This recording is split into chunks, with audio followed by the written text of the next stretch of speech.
Go. Hello, everyone. Welcome back to the Slot One Super Podcast. We are here with episode 62. There's a lot to talk about again. Anniversary has been absolutely insane. But of course, I do have my two lovely co hosts with me. We got the Mass Ningen and Hi. Vilify. Woo! What's up, y'all? How's it going? How's it It's a going? beautiful day. Yeah. Yeah, we're doing pretty good. We already had a little talks before, kind of warmed up, so we're all ready to go for sure. But before we hop into things, as always, if you want to help support the podcast, you have any questions, comments or shout outs, all donations and super chats will be read out at the end of the show. And we appreciate you guys' support just in general. And we'll keep doing this every 2 weeks as always. But without further ado, of course, again, we have lots and lots to talk about. So I guess we'll just hop into the two big boys, the 7th anniversary EZAs in general. So we actually do have the part 1 LRs and the part 2 LRs to talk about, but we'll be focusing on the part 1 LRs first and just talking about just in general what we think about. So Vil, I'll go ahead and hand it off to you, man. What are you thinking about these characters? I see you've used them a lot, and you made a video actually today talking about if Super Saiyan 4 Gogeta is even the best character in the game. So what do you think? I simply just opened up the discussion for it, right?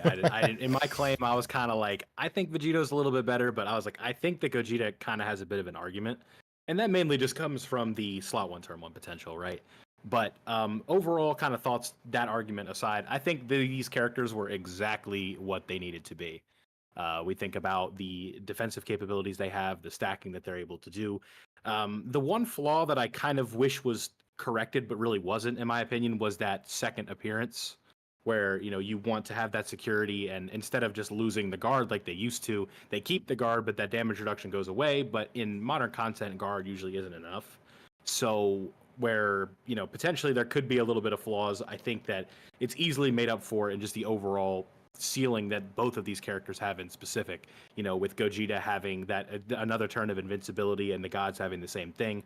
I say invincibility, you guys know what I'm saying. The extra damage reduction, 77% is a lot, especially when the defensive stats are going as high as they go. But the numbers that these characters are able to put out is just silly, and it's really fun to use them. They've done this for the last 3 years, and they've done a bang-up job of it, where the 5th year anniversary LRs, the 6th year anniversary LRs, and now the 7th year anniversary LRs all just feel like headliners again.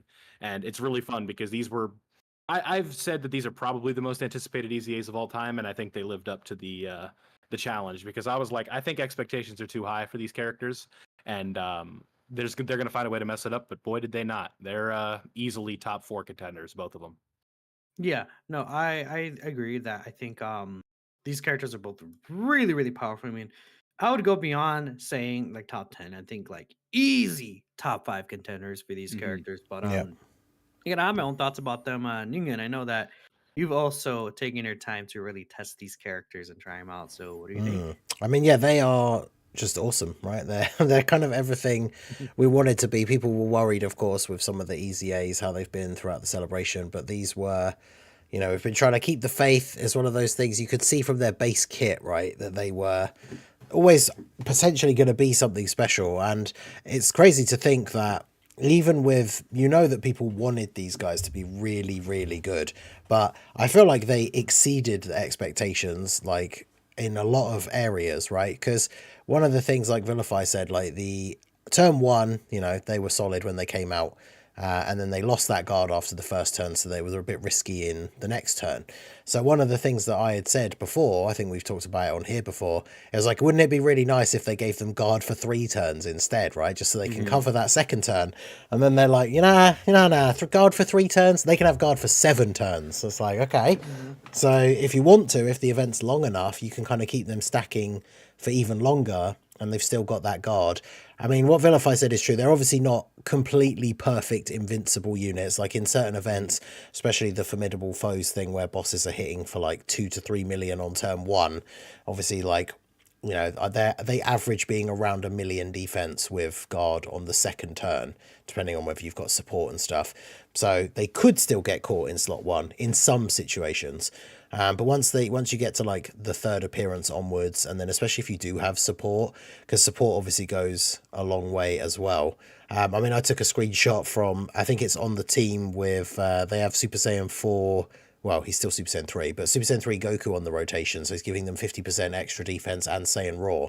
And it's their second appearance, and they have 1.4 million defense. So they're pretty crazy, right? So very, very good. And the best part is what we would want these kind of units to be is they're just super fun to use, right? Like, I think everyone was a big fan of these units when they first came out. So seeing them again, like, you know, getting multiple supers off in the turn, I've always liked their animations. And then, of course, when you get the blues or Gogeta out, they're obviously incredibly powerful. I mean, we were talking about before the stream started, like the number of times, especially if you've got them built up, you've got that first attack turn off with them, so they massively raise for 4 turns, which means they keep that buff, and then you use their active skill. And very often it's just the like 9999 like damage count. Like they just do so much damage on those turns. And especially with everyone running them on the Gogeta team where they're getting the full lead, and then you can use like AGL Gogeta's active skill to give them that massive buff. Like I've seen screenshots, and even like I think run with the tech gods, because they can get so many supers, are getting that massively raised from their first turn, and then Gogeta active, they're like 5 million defense or something like ridiculous. So yeah, they're super good. I'm interested to hear what you guys think comparing the two. I do think Gogeta is that little bit better than Vegito than the blues, just because dodge can be cancelled in certain events, and like a permanent scouter with like a 70% chance to counter supers. I'm still surprised. That was another big thing that was a shocker as well. I really didn't expect his super counter to go from 50% to 70%. So yeah, they're just absolutely fantastic, super fun to use. Yeah, just I called my video on their details. They understood the assignment, right? Because yeah, they did. So I was gonna say that. Yeah. I was gonna be like, you said this, Ningen, and they 100% did. Yeah. No, they did very well with these guys. I think that, they're pretty much even. I think that you could say like, oh, you like the gods better, or you like the force better. They're both, I think, to me on that same like 1A, 1B. Um, contrary to what a lot of people think, I actually like the gods a little better, because I just feel like in the situation where the fours have the scouter is really nice, but when we're talking about like Super Gogeta, Super Vegeta, all these characters have multiple turn scouters anyways. So I almost feel like it's a nice addition, but at least in the current landscape of the game, it's not a necessary addition. Whilst I really, really like the double rainbow orb changing for the gods, because what I find is an issue is all these characters are super key hungry. And a lot of these characters really want rainbow orbs, Super Easy Star Gogeta, AGL Gogeta, right? Especially if you want to yeah, save that AGL Gogeta active for the next turn. That double rainbow orb changing is huge, which the fours do have still rainbow orb changing as well, right? I think that the dodge thing is a huge factor for once someone could argue for Super Saiyan 4 Gogeta. I just feel like what happens though is you transform them both, they're not taking damage anywhere, anyways. So realistically, all the counter does is provide the extra damage. Like the counter is obviously really good, and you will take 0 damage compared to like 90 damage. But I find that like defensively, the counter hasn't mattered to me anyways. I think that maybe if you have these guys that are lower dupes or lower dupe teams, it's a thing of, hey, I had transformed the gods on turn 9 because I have to, and then we get to turn 11. I feel like I just haven't had that issue personally once I bring these guys out. Unless the only time that I've gone to the turn after is when I brought them out early on purpose, so I can get the 1 turn massively raised stack. But I usually transform them. The boss is done, right? By the time that they would come back, the boss is just defeated because of the amount of output that they're doing. So the gods having those 2 additional supers not only makes their defense like such a huge amount higher, with the 77% reduction. I guess like that's where it's like, but Super Saiyan 4 Gogeta gets the 100% damage reduction. So it's like it doesn't even matter at that point. It's really tough, I think, between the two. yeah. I switch back and forth constantly. That's why I'm just like they're tied no matter what. I just really do like the extra rainbow orb changing.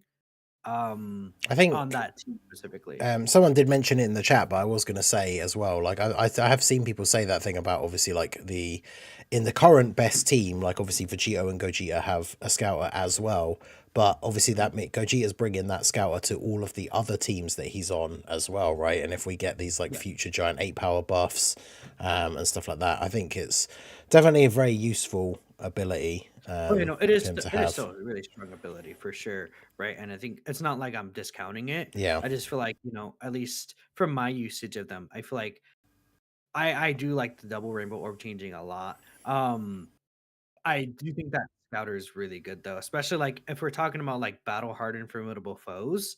He has that Scouter in turn 4 compared to you won't get that with the fusions even. So it is still a huge useful tool. Yeah. Plus Plus, the it's counter. situational sometimes, but like there are those annoying situations where it's like too much rainbow orb changing. Like there's too many rainbow orbs, and then you can only pick up like 6 orbs for somebody when you want to be getting like 10, 11, 12, like whatever you can for some of these units that hit harder with the more orbs. But obviously, that's better than not having enough. I think it's one of those things with these two where situationally, like people could easily have one that is a favorite over the other, but I think we would agree that like there's definitely not like a massive gap between them or anything. They're both exceptionally good, and you can argue either one as being better depending on what team setup or what event it is and all that kind of stuff. Like they're both just that good. So And one thing you could say though is like look at the gods leader skill. It's absurd. Right. Power Beyond Yeah, that Super is Saiyan true. and movie heroes. That leader skill is actually one of the like with them as a leader. It's one of the best teams in the game right now. Like Yep. easily, right? You can get Gogeta, Super Gogeta on there. You get the fours on there, Super Saiyan 4 Goku, right? You know, and one thing about Super Saiyan 4 Goku is that he also provides them the damage reduction support because they're Power Beyond Super Saiyan. So like he supports them in a similar fashion to the fours. Yeah. Obviously, they're not giving him like grade 8 or what's a link called Say Saint Roar more. and stuff like that. Yeah. But like the 10% reduction in extra defense will be really good for them. Yeah, I Because of think how high their defense is, even with just 10% reduction, it makes a giant difference with the guard. Yeah, I think people can potentially miss that on like first look because it's like obviously we know how good Super Saiyan 4 Goku is, and people see him obviously as the ideal. You know, he's he does so much extra work for the Super Saiyan 4s, but like you said, is he's supporting Power Beyond Super Saiyan, so he gives the same support to the gods as well. So yeah, he's another just another great. Like we said when he came out, he's a unit that you can kind of throw on any of these teams, even if you're not running like Power Beyond Super Saiyan or Giant 8 Power. He has the ability to buff with his super attack effect, which then obviously massively affects these guys' output on the next turn as well. So I think that's the one big thing for the gods. I mean, you have like the UI Goku, but it's the fact that Gogeta has that Super Saiyan 4 Goku. He has like the super top of the meta like link partner, whereas the gods, we need another like really big like powerful Realm of Gods release that will be like their perfect rotation partner, I think, as well, and that would be Another thing super is fun. because like with the gods, right? Like Super Saiyan 4s, we've seen a lot of these bosses like seal and stuff like that, right? So the gods, if you put them in slot 1, if they get hit with a super, they might get sealed. But Gogeta will always have the 70% chance to counter, and that will allow him to bypass getting sealed or anything like that, Yeah, right? that is true. Which I think is another huge thing that, you know, if you want to say, oh, the 4s are better, that is like a big reason around that.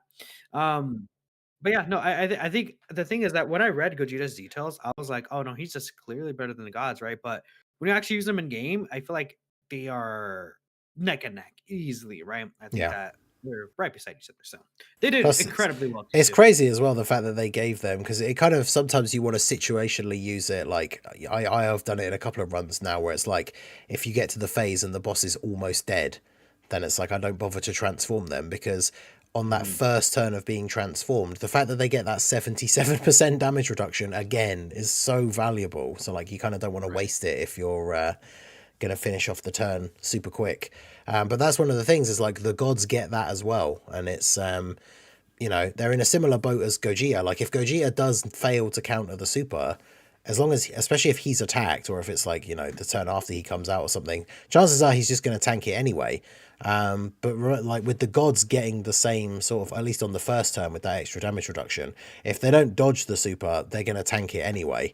and then realistically it's the turn after that it kind of comes down to the orb changing, but the turn after that they've massively raised, and they do so much damage. Like, I don't think I've had a single time where they come out, and then if you manage to get around the next turn again, the boss has taken so much damage that you can use their active skill because the boss is below 50% HP, and then it does so much damage that you don't even really need to worry about it. So I think I've never had them actually, once you transform either of them, I've never had them have to have like a third appearance, because by the time they come back the second time, that's basically GG at that point. So Yep.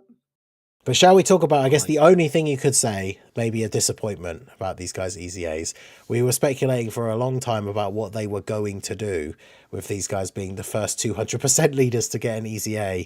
And that was the leader skill, the leader skill update, which was literally one extra key to the Kamehameha category. So, Hey. I mean, I guess that's what they want to do, and I don't really mind it. They're still good Right. teams, but it would have been really nice. What's it called? To have like the 220%. I don't think it's the biggest deal though. No, 200% is not like unrunnable right now. no, exactly. And the thing is, if you're somebody who doesn't have the anniversary LRs, well, obviously we're going to talk about that, why most people will have them, of course, because of the craziness of this anniversary. But you can run like either of these guys as the leads, and then depending on how you run the setup, you're going to be potentially running a 220 friend lead anyway. So 200% leaders are definitely not like aged out yet or anything. And that extra key, as much as we might say, oh well, that's all they did, but obviously having double 4 key leads is still better than double 3 key leads. So at least there is that. just mentioned something as well. When he was talking about the characters, they're all key hungry, right? Yeah, exactly. That So, extra. I mean, you could use these guys as a leader, then run Super Gogeta friend, right? Or same thing with Super Saiyan 4s. One thing I would say though is that I guess one thing about the gods that could benefit them, they don't really need like I know you were bringing up like the god partner, like we have UI Goku and stuff. Them having an ideal partner is nice, but they don't really need one because I feel like no, they don't. like compared to the amount that the Super Saiyan 4s get from like GT, Saiyan Roar, those links are just so much more powerful, especially because they're defensive links. And then like having Warrior God's godly power does give, I think it gives like 25% extra attack. It's not a thing that's like, oh yeah, if you don't have this, they're cooked. No. Oh yeah, no, absolutely. I definitely didn't like mean that, right? It's just a case of when we do get a future like crazy partner for them, that they're just going to look even better, which is going to be crazy. Yeah, exactly. So, I mean, no, these guys are just insanely powerful, but we do have. I have something for you before you say it, right? I wanted to transition this one before you do it. Okay. It's really nice that these characters are neck and neck in terms of power, and you can't say the same about another 2 characters. Well, yeah, we're gonna be talking That's about a good transition. I like it. Year 7s now. Yeah. So these characters, I mean, I really like one of them. I don't like the other one. I mean, Bill, since you wanted to so badly talk about them, I'll let you go ahead and take the reins here. You got Listen, this. I had a funny in my head and I didn't want to lose it. Okay. But all right. So Kaioken Goku, I guess we'll start with, right? There's a very tragic line that it's become a meme pretty quickly. He's mid. About, well, that too, but it's how much. I know the answer, but what is the percentage of damage reduction he gets per orb? STR 4%. orb. 4%. Like I'm in math class right now, bro. 4%, right? All right, class. What's the damage reduction? Like that's what, that's what I feel like right So, best case scenario, or not best case scenario. What's the do we have like a number on what the average amount of orbs you'd be getting with this guy is? Like, or like an orb changer, like what, 7, 8, 9? I feel like if a unit changes orbs themselves, unless you get unlucky, you're probably looking at like 7 or 8, 7, 8 or 9 on average. Like you can obviously get better turns than that, and I can't remember. Does he change a specific orb, or is it random? Because he does change. Because if it's specific, you can kind of try and set it up, yeah. but yeah, if it's random, you can't. Like so that's the thing. It's like he does also give himself 2 key per STR key sphere, so he will always guide towards the STR key spheres. I feel like on average, I've seen like 5, 6 orbs, right? It just depends on the situation. Right. So available. Sometimes I've gone up to 10, but it's like not like a not realistic. Yeah. So you're saying like your average is 20% damage reduction. Yeah. And that's not great for this character in specific. He gets like And a really high defensive stat, but it mhm. just even with just how low damage reduction he has is not enough. I mean, we're talking about an era now where it's like, oh, you have a million defense and guard, okay, right? It's because the It's amount of protection that like guard and reduction provides is so Mhm. huge. Yep. So I think their idea was like they would give him so much raw defense that even with the damage reduction being only like 20%, maybe it would be enough. And it I just don't know. wasn't. Mm-mm. But I will. Sorry. I was gonna say, I think people did sort of underestimate him a little bit, like when his details Mhm. dropped, because I saw when they first dropped, people straight away were like, "Oh, he's trash," and then I saw somebody posting the calcs, and it's like you can get up to like 3 odd million defense after he supers, Mhm. and so he doesn't really need that much damage reduction to actually still be able to tank against a lot of these bosses. Obviously, we have some in special cases that are hitting way harder, but with the average of some of these bosses now hitting like 3 to 5 million, he can still Mhm. somewhat be capable. No. But the problem is, the biggest problem I find with him is he's just kind of like, he's not good enough at one specific thing, which I think is what they should have done. Like when he came out, I feel like it was kind of the same thing where he wasn't really that highly rated, but he feels like he should have been that kind of character, like a tech LR Broly, right, where he's like a glass cannon. And they gave him a little bit of this, like, he gets 4% damage reduction per orb. And so and it's like, okay, well, if his defense isn't that great, that's fine. If then he's hitting for like 50, 60, 70 million attack stats, which he isn't, right? No. So, He's doing like a 40, 50 mil, I mean, it's not probably not that. necessarily bad, but yeah, it's I just, mean, look, I'm gonna be honest, it's pretty bad because additionals add so much more damage than people would think because Mhm. they'll see the big Mhm. attack stat of like 40, 50 mil and it's like, oh my god, that's such a big attack stat. But then you see, again, like we said, easy attack Broly, he's gonna be doing like maybe a 30 mil instead, but then he does a 30 mil into a 16 mil, into a 16 mil, into a 20 mil, and well, then plus, like and then he you has add it he up, has his active like, skill turn where he can hit like 50, 60 odd million, the tech Broly. Oh, So you're going way exactly. higher than that. yeah, So like exactly, and Yeah. it's like a thing where like the additionals, like him not having it sucks not only offensively but defensively, right? yeah. Mhm. Because he has that 50% raise on his 12 key. Imagine he could triple super and at a consistent rate and consistently get his defense even higher. I think that Mm. would help him quite a bit. Um, Yeah, he to where needed even like a built-in additional for sure. a bill and Mhm. additional, and then damage reduction should have just been any key sphere or make him a double SDR key sphere changer. Imagine. Yeah, because he has that same problem that like that STR Fat Boo when he got his EZA. It's like there were situations, obviously now he's outdated, but like when he got it, it's like there's situations where he could be really good, but it's only the STR orb specifically. So if you get unlucky with the orb changing, or you have a second unit on the rotation that changes orbs randomly and then changes all the STR orbs, or like the boss changes the orb field and stuff, and then it's like, oh, so I could get Yeah. like 12 orbs with him here, but they're not STR, so he's not going to get any damage reduction at all. It's like, it's very odd that they made it specifically STR orbs I only. mean, look at him and Super Saiyan 2 Gohan, right? The end Mhm. one. Like I think Super Saiyan 2 Gohan's Super Easy is actually like he's actually found a really nice spot. I feel like they did a really good job with him overall. Um, like he's like a jack of all trades. He's not like a master or anything that in Super Saiyan 2 Gohan, but he does his role pretty well, right? And it's Mhm. like he look at him and the Kalkin Goku, like he just gets 50% reduction for free, right? His defense is gonna size Kalkin Goku, but like he gets the into orb changing and the rainbow orb changing, and he's just doing what he does. Like I said, basically for free. Where this guy, you feel like you have to kind of work things around for him to look good, and you have to get lucky on top of that. I don't know. I feel like this is the one character where I feel like you need the most luck on your side compared to any of the other anniversary ZAs and things like that. Mhm. Maybe AGL Super Vegito is another character you could say, oh, you do definitely need like really good luck on your side so he doesn't get supered. But even then, like you're floating that guy, he might not get the super. You could float Kalkin Goku too. Luckily, his super attack effect is a 4-turn buff, so it's like you can float him around. Yep. But then if you like have him as a floater spot, it might potentially be an issue to get him those orbs that he changes at the start of the turn. Because if he changes enough of them, you're gonna potentially have to grab some of them with your slot 1 and slot 2 character, which will then hurt him. Yeah. And it's just like a lot of things you kind of think about when you like, really use them in game. It's Yeah. unfortunate.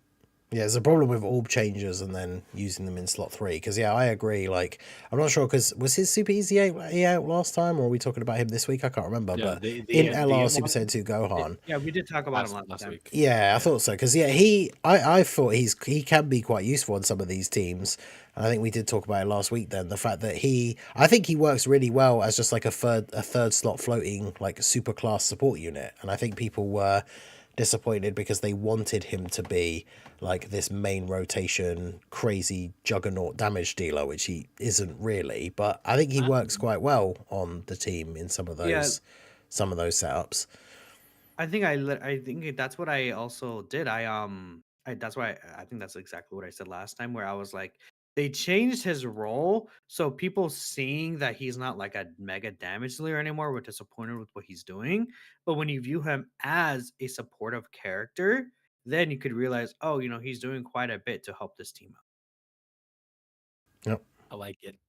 One thing that is sort of negative for both of these characters, they have Shattering the Limit, and I don't really like that link. That does Yeah, suck. that's true. Not a lot of characters get it, because I'm looking at the link right now on the old Dokkan info, and LR-wise, these were the last summonable characters to get Shattering the Limit.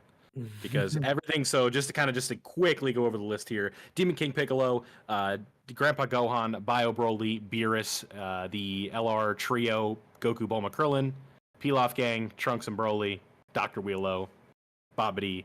You get the idea. So, the link set, I guess that transitions into like the only real like huge gripe I have with Vegeta is I don't like his link set at all.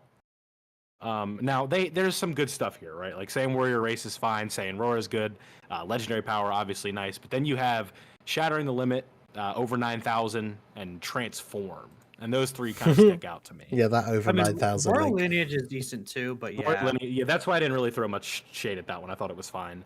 But Yeah. Transform, it's a very similar case to what I was talking about with Shattering the Limit, where you can basically count the amount of characters that have it on two hands, right?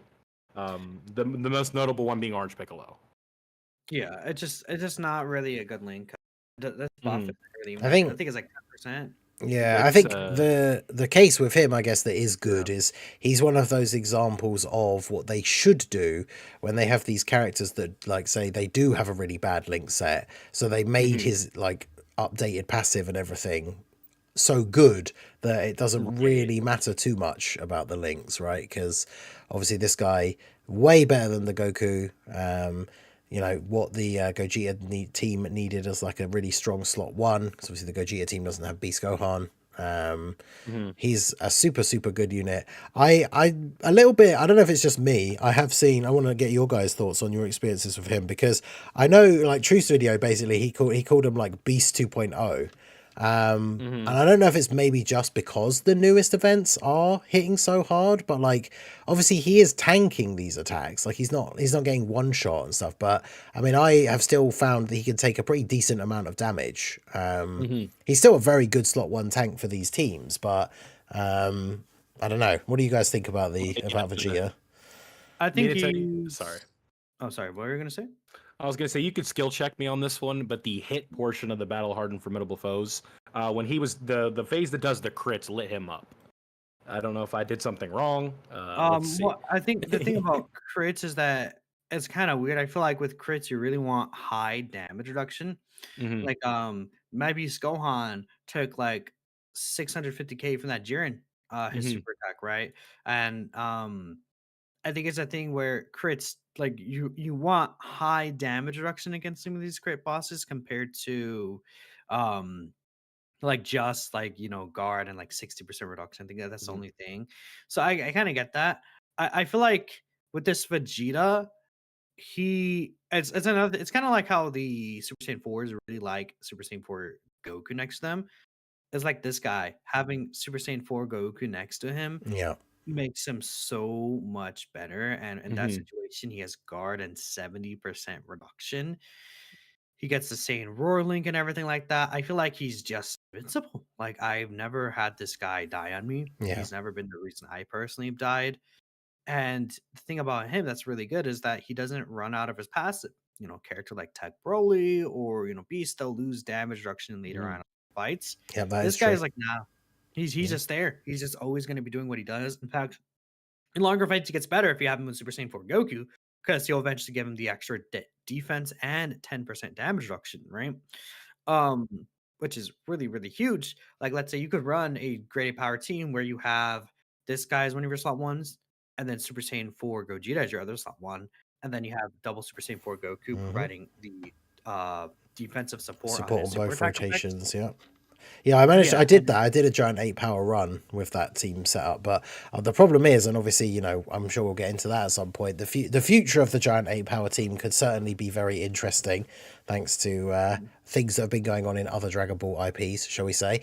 But like at the moment, the team is definitely still missing some some important pieces, right? Like you have those 4 units. You have both the double Goku leads, and then you've got your Tech Vegeta and LR Super Saiyan 4s as your 2 rotations. And then I managed to beat one of the new Red Zone stages. It was just I think I did the Vegeta Story Majin Buu Saga one. So they can still hit relatively hard towards the end, but I think that was kind of the hardest one I thought the team would be able to handle, considering I had to run like physical Super Saiyan 4 Vegito, Limit Breaker Vegito, and like Int Super Saiyan 4 Gohan. And like Vegito, actually, Limit Breaker Vegito kind of has made a little bit of a comeback thanks to Goku, but not enough, right? He's not like, you still can't really use him in slot 1, but with that Goku support, he's a little bit better now.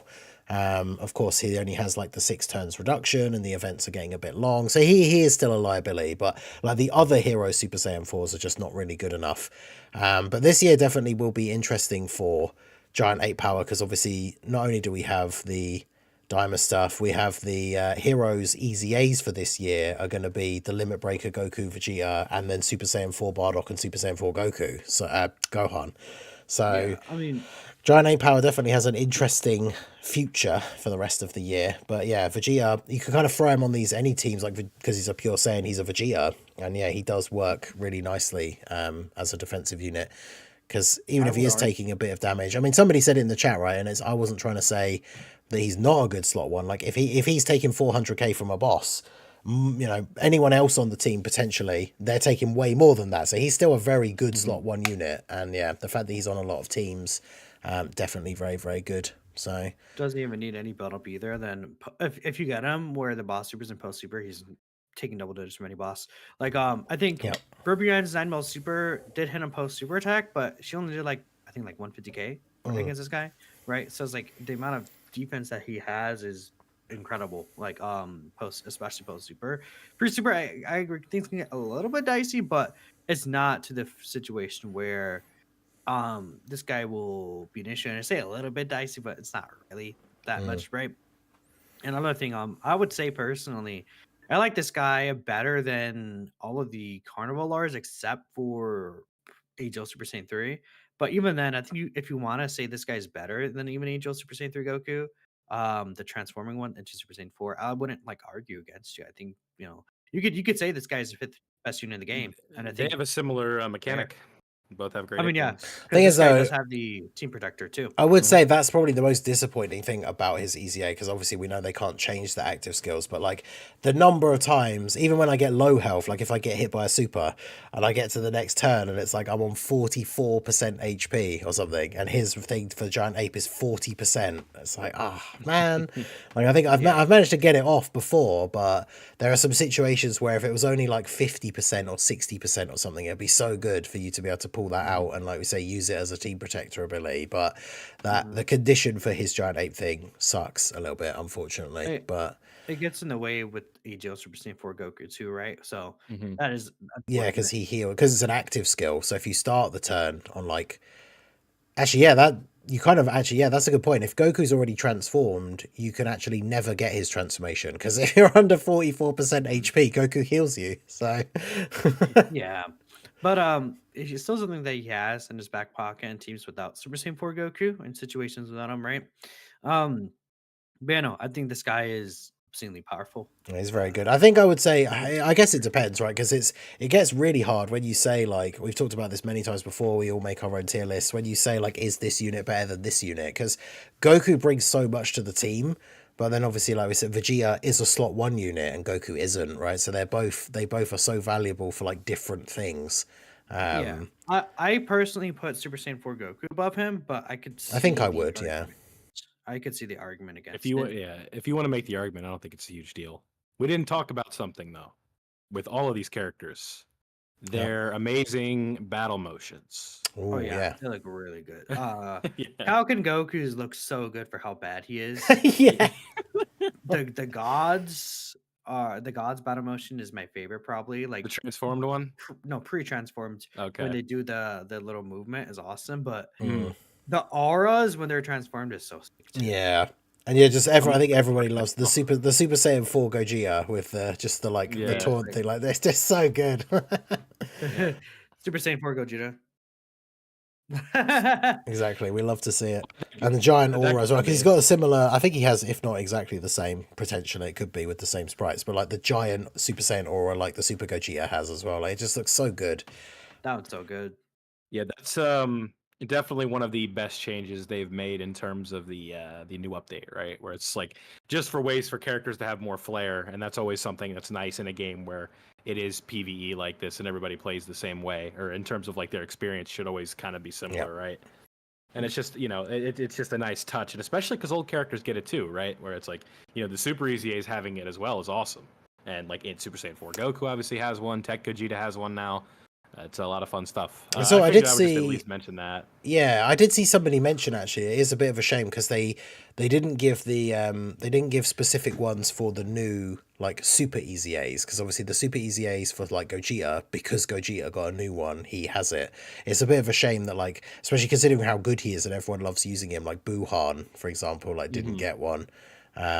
So I think it's good, that it's nice to see that they're doing them for the big ticket like EZAs as well. Because the ones for the gods and the Super Saiyan 4s, I mean, I think it's one of those things we'd have still been all very, very pleased with how this part of the anniversary went, even if they didn't get them, but the fact that they got them as well is definitely very, very cool. The cope that you could mention as well is they did say that like they're going to periodically be adding more over time, right? So potentially we could even see more in the future. Yep, exactly. One that's frustrating especially is Evolution Blue Vegeta though, because that stupid mission. Yeah, where it's literally just him, and they for some reason didn't give it to the int one. I don't know why. I know it's 1 stone and it's not a big deal, but it's just funny, right? It's like you're literally just like, you just can't do it. Yeah, because especially because they made it like friend doesn't count. Because at least you could like just use a friend, like run a Universe Survival Saga team and get it, but they made it so you can't do that. It's always like my favorite thing where people will say like, "Oh, I'm summoning for this LR so that way I can clear this mission," and it's like, "How many stones you spend to get him?" "Oh, 400." It's like, "Oh, what are you getting back on that?" So I can beat that mission to get me 1 stone. Yeah. Could you imagine? I wonder if this is true. The chat, please, no one in chat, let this be you. You imagine somebody used their Porunga wish to get Blue Evolution Vegeta just because they wanted to do the battle motion Somebody mission. out there, somebody out there. I mean, it's not like he's a bad pick, but Yeah, sorry. no, go on. The philosophy I had when answering the question on Streamlabs, like, who should I get? Or it's like, if you're missing an anniversary headliner, like, it's probably going to take the longest for these characters to come back. So, like, Tech UI Goku, avoid him because he's back in 2 weeks or 3 weeks, whatever it was at the time. The Daima characters, like, get Glorio if you want, or Daima Goku, but I'd say, like, you're probably better off waiting because it's only 2 months at this point.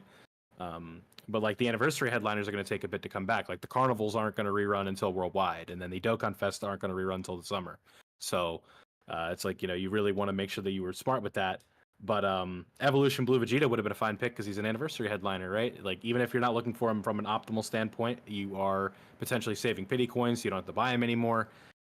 But I don't know. Obviously, he wouldn't have been my first choice. I think really the most common choice I had with that kind of going in here, the question I got the most was Go Tanks or Gohan. Exactly. By far. I was gonna say that. I've gotten that a million times. Mhm. Yeah. Yeah, I was going to say, I mean, I guess we have, because we've talked about the EZAs, I think this was the next thing we had on the list anyway, right? So we might as well circle just fully into the Porunga wish discussion, because I can't remember if we said before the stream, but so who did you guys get with your one? So, what's it called? Well, I guess just to explain the Porunga Wish, essentially you're able to collect the Porunga Dragon Balls, and they allowed you to grab a character from March of last year all the way to this anniversary, right? With all 6 of the new anniversary headliners. Actually, they did not put the Beers or Hercule on there though, did they? Which is really interesting No. because they had all the other banner units from the past year, which is Yeah, maybe that's an true. oversight, but I think that's kind of funny. But I guess they said that the headliners were also a bonus, so maybe that's why they didn't put the new banner units. Yeah, I Either think way, wasn't it obviously, the only exception was like the heroes units, because I think when they said it was like almost every, it's like the exception was the heroes units essentially. oh, Yeah, anyways, they Not that all- anyone should have got them, of course, but yeah, it's every unit that came out from March. And the interesting thing, it was the JP version of that timeline as well, because there's yeah, the canon had timeline. I can't remember who it is now, but there's somebody missing that would have been there if it was the global timeline, and now I can't remember who it was. But I don't know.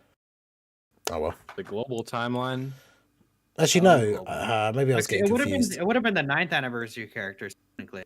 Yeah, like, no, that's it. Yeah, of on- course. I was thinking about right. physical Rose, but I had that the wrong way around because he would have been on there. He would have been on there because of the JP one. He is on there. But yeah, it's the 9th anniversary, because I better. think someone said about the 9th. Someone asked me about the 9th anniversary ones. Yeah, it's because obviously they were before March for JP, so they were not on the list. But I don't know.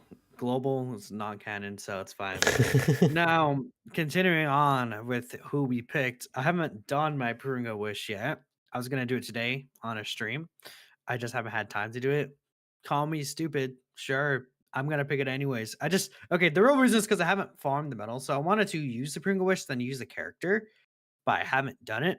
I've already said who I was going to pick though, and that is going to be Super Saiyan 3 Gotenks because I wasn't able to get him. So now I'm going to have him, and he's going to be very useful on a lot of these teams. yeah, It'll be very fun to use him. But I don't know who did you guys pick? Ningen, I think I have a good guess of who you picked.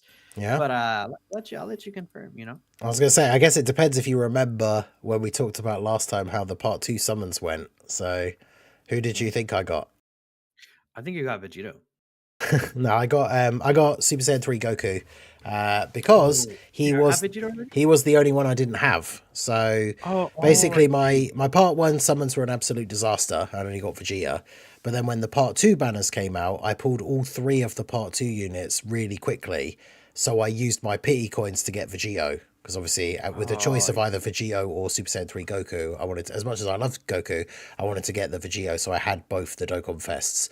And so I was thinking, oh, this turned around really well. Now the only unit I didn't get is Goku, and as much as I'd like to have him, it's not the end of the world, especially after how bad Part 1 went.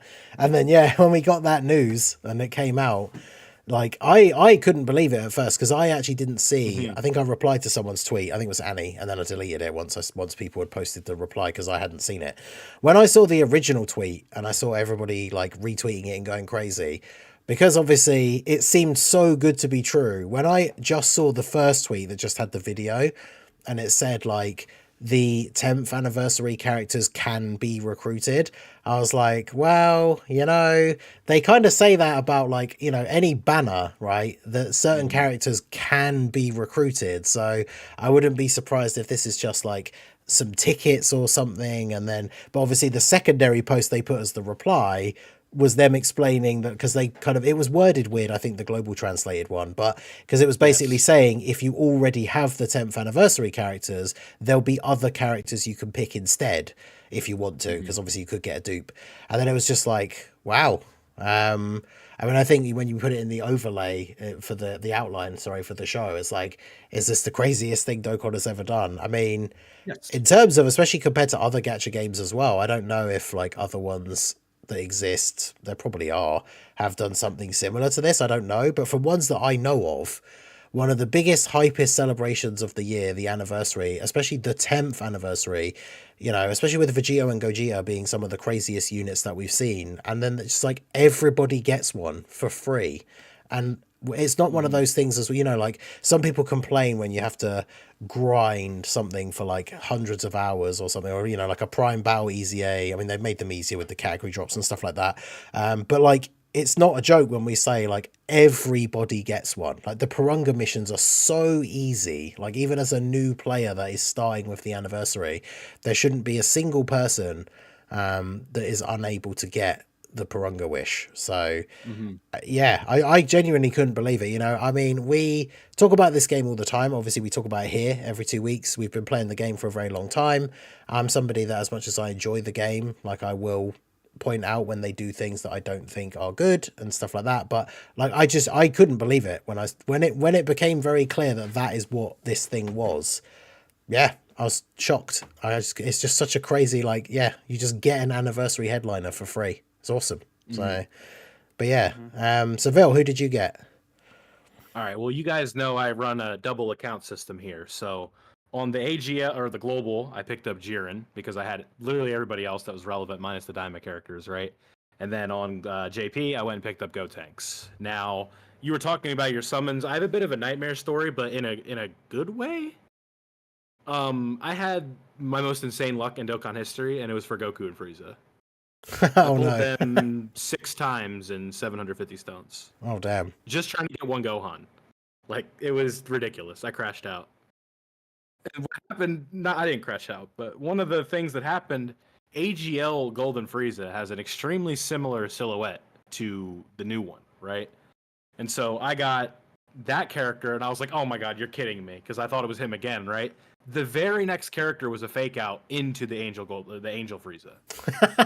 So, like, all I was trying to do was get a copy of Gohan because I had like a plan, right? I was like, I have 750 stones. I'm getting pity, and then if I don't have to pity a character, I'll just convert them, whatever. But if I have to pity a character, I'll pity a character, and that's what happened. I just kept going until I could get Gohan, and I didn't get him. But Goku and Frieza, they're rainbowed now. So anytime I take a screenshot of something, they're like, "Why is Goku and Frieza rainbowed?" Listen. I didn't chase it. I chased him because he's so good. Right, yeah. They're actually so overrated. It's kind of crazy. Yeah, no, I actually really like them in Battle Hard and Formidable Foes. Like, I ran this. Yeah. I stole a team from Platy that was Battle of Fate, and I was like, this is a really good team in here. Yeah, you see, because it's really funny that I think sorry, how do I sorry, people are thinking, okay. You cut out a bit there. I didn't really know. Okay. No, I was gonna say something about Daima, but I can't. Smart. What I was gonna say is, I lost my train of thought already. Keeping that spoiler window. I love to see when it comes to, my thumbnail today already has, who I see. I already put it up. No, when we're talking about Goku Frieza, I think in Battle Hard and Foes, Frieza is like dominating in there. In long fights, the enemies don't hit hard enough against Frieza for you to die, and then if you are indeed over super attack, you switch to Goku. Right, you just by floating them off. I feel like people don't understand that you float the character off. I think the only issue they have is in red zones that are strong right away in turn 1. But then it's just they're not an advantageous character in that fight. It's like saying, "Oh, Beast Gohan sucks because I take him into this fight that lasts 10 turns and he dies in turn 9." Preach. Like, that's just kind of the idea behind it. Yeah. And I feel like it's like the reverse, but I don't know. I think that the Frieza should have just had his damage reduction, but it's whatever. I think at the end of the day, they still work perfectly fine in difficult content. I'm not gonna say they're like top 10 premium character, but they're still quite good. Yeah. All that to be said, I picked up Gotenks on the JP because I didn't need any of the anniversary. I just think like if it's not anniversary headliner, Gotenks to me is far and away the best option. Yeah, I feel like I would pick Gotenks over a lot of the anniversary headliners, anyways. Yeah, he just fits really well on these new teams. Like he plays the role that he needs to play. I feel like I would pick Gotenks over Goku Frieza, Gohan, and Blue Evolution, I think. Yeah, I think the way I was saying is like, obviously I would say the number 1 and 2 picks are obviously Vegito and Gogeta, right? And then if you have them already, Super Saiyan 3 Goku is a great pick. I mean, Gohan is obviously a good pick because he is a good unit. He's one of the anniversary headliners. A lot of people are Gohan fans. But yeah, Gotenks is then like right there on the list, right? I would say, I mean, I said to people when people were asking me, as much as they're not as bad as some people make out, and I think they are overhated, like the Vegeta and the Goku Frieza, they are not terrible units. But if you don't have them, units like Gotenks, I think, is probably more valuable to get with the Wish than to get them. Potentially even like Glorio as well. I mean, obviously these units are going to be coming back sooner, so it depends how you want to do that in terms of coins, because obviously, you know, they're going to be coming back on another banner, but it's potentially a banner that not everyone is necessarily going to be able to summon on, might not necessarily have the red coins. But yeah, I would say Gotenks, like, I know some people are kind of will be in that mindset of like, oh, well, I'll grab, you know, Blue Evolution Vegeta because he's the only anniversary headliner that I didn't get. But realistically, for certain team setups and things like that, someone like Gotenks is potentially going to be a lot better. But you know, they're all pretty good in their own right. I think any one of the anniversary characters can be a good pick. But yeah, Gogeta and Vegito are kind of the go-to, like if you don't have either of them. Because I guess it's one of those things, like as long as you have one of them, you can obviously then run a team that is very, very good. It's interesting to see, of course, how things have shifted with like the Vegito leader skill being considered like the better leader skill. But obviously now that the 7-year EZAs are out and they're both on Gogeta's leader skill, I've seen that kind of momentum sort of shift a little bit towards Gogeta having the better leader skill. And obviously he has Giant Ape Vegeta on there. What do you guys think about that? I feel like Vegito has the better leader skill, but Gogeta has the better top team. Does that make sense? Right? Like, because I think successors is just not comparable to Earth protecting heroes, but it's the 200% where it's like you get the double your sevens. And it's like with both Gogeta's active skills, like providing that support, like I think the setup is better, but in terms of like overall the options you have for the team, I do like Vegito's team still better. Does that make sense? Right? Because Yeah, like I know I what you think mean. Because with the characters that we have in the game now, Gogeta can make a team that is potentially better. But Earthbred Fighters, Earth Protecting Heroes especially, is a team that's going to get a lot more buffs as well consistently in the future with top units, right, than successors. And it's just the fact that Vegeta's pool of characters, or sorry, Gogeta, the pool of characters is smaller. It's just that currently those pool of characters are some of the best character units in the game, right? So we got to keep in mind that the year sevens are still on Vegito's team at 170%, and that doesn't suddenly make them they're unrunnable. They're yeah, still exactly. Yeah. It's just that they'll be looking their best on the Gogeta team, especially with having two options to use both Gogeta's active. That does make a pretty big difference. We'll eventually shift back to sort of like the top team being a little bit more Earthbred Fighter focused at some point, I would imagine. Well, that's the thing with right them. Now in the current, I was just going to say, sorry, with them having Earth Protecting Heroes plus then Earthbred Fighters, it's like every Goku and then all these various different combinations. Not every single one is on there, but like Gohan's and then like Gotenks. So like all of these new characters, like every new Goku is going to be on the 220 lead for Vegito, right? So it's they have a lot more potential, whereas the plus 50 for Gogeta being gifted warriors is obviously nowhere near as inclusive, right, as Earthbred Fighters. So it's only a matter of time. Yeah, no, I think like one. No, I was gonna say I had a train of thought. I lost it. Yeah, that's okay. The Porunga Wish is just really, really crazy thing, but you know, we gotta head into the new fights at this point. I think the new fights have been very expansive and there's really a lot to say about them as well. So there's tons of variety. There's been the red zone fights and the battle hardened formidable foes fights, I think, are the ones that really stand out. I guess we'll tackle the red zone first. So Ningen, what are you thinking about the red zone fights just overall? Yeah, they've definitely been very interesting. Some of them definitely tougher than others. With the we've gone from, you know, we've got these fights that disable dodge again. We've got the ones where we go from like a locking phase into a dodge disabling phase. It's one of those things that I thought was interesting, and I'm interested to hear what you guys think about this. But like, it's you could see the power creep like with these stages now, with these bosses that are hitting incredibly hard but also have a ridiculous amount of HP. And the difference between running teams like with the Vegito and the Gogeta on, and then teams not running them. Especially this was like largely before the 7-year EZAs came out as well, right? But it just makes such a massive difference. Like you go up against some of these bosses. I used the Int Broly team to try and do the Future Trunks saga one that has the one that ends in Rose and Zamasu and they heal every turn. And I ended up getting to like turn 17 and they're still alive because of the amount of damage like that the team is unable to do compared to their like how much they heal. And like we're talking about a team with like Broly units on it, right? But because the bosses are hitting so hard, I didn't want to risk bringing like the Tech EZA Broly. So you've got Int Broly and Tech Broly both dropping like 25 to 30 mil attack stats. But then at the beginning of every turn, they're healing another like 44 million or something.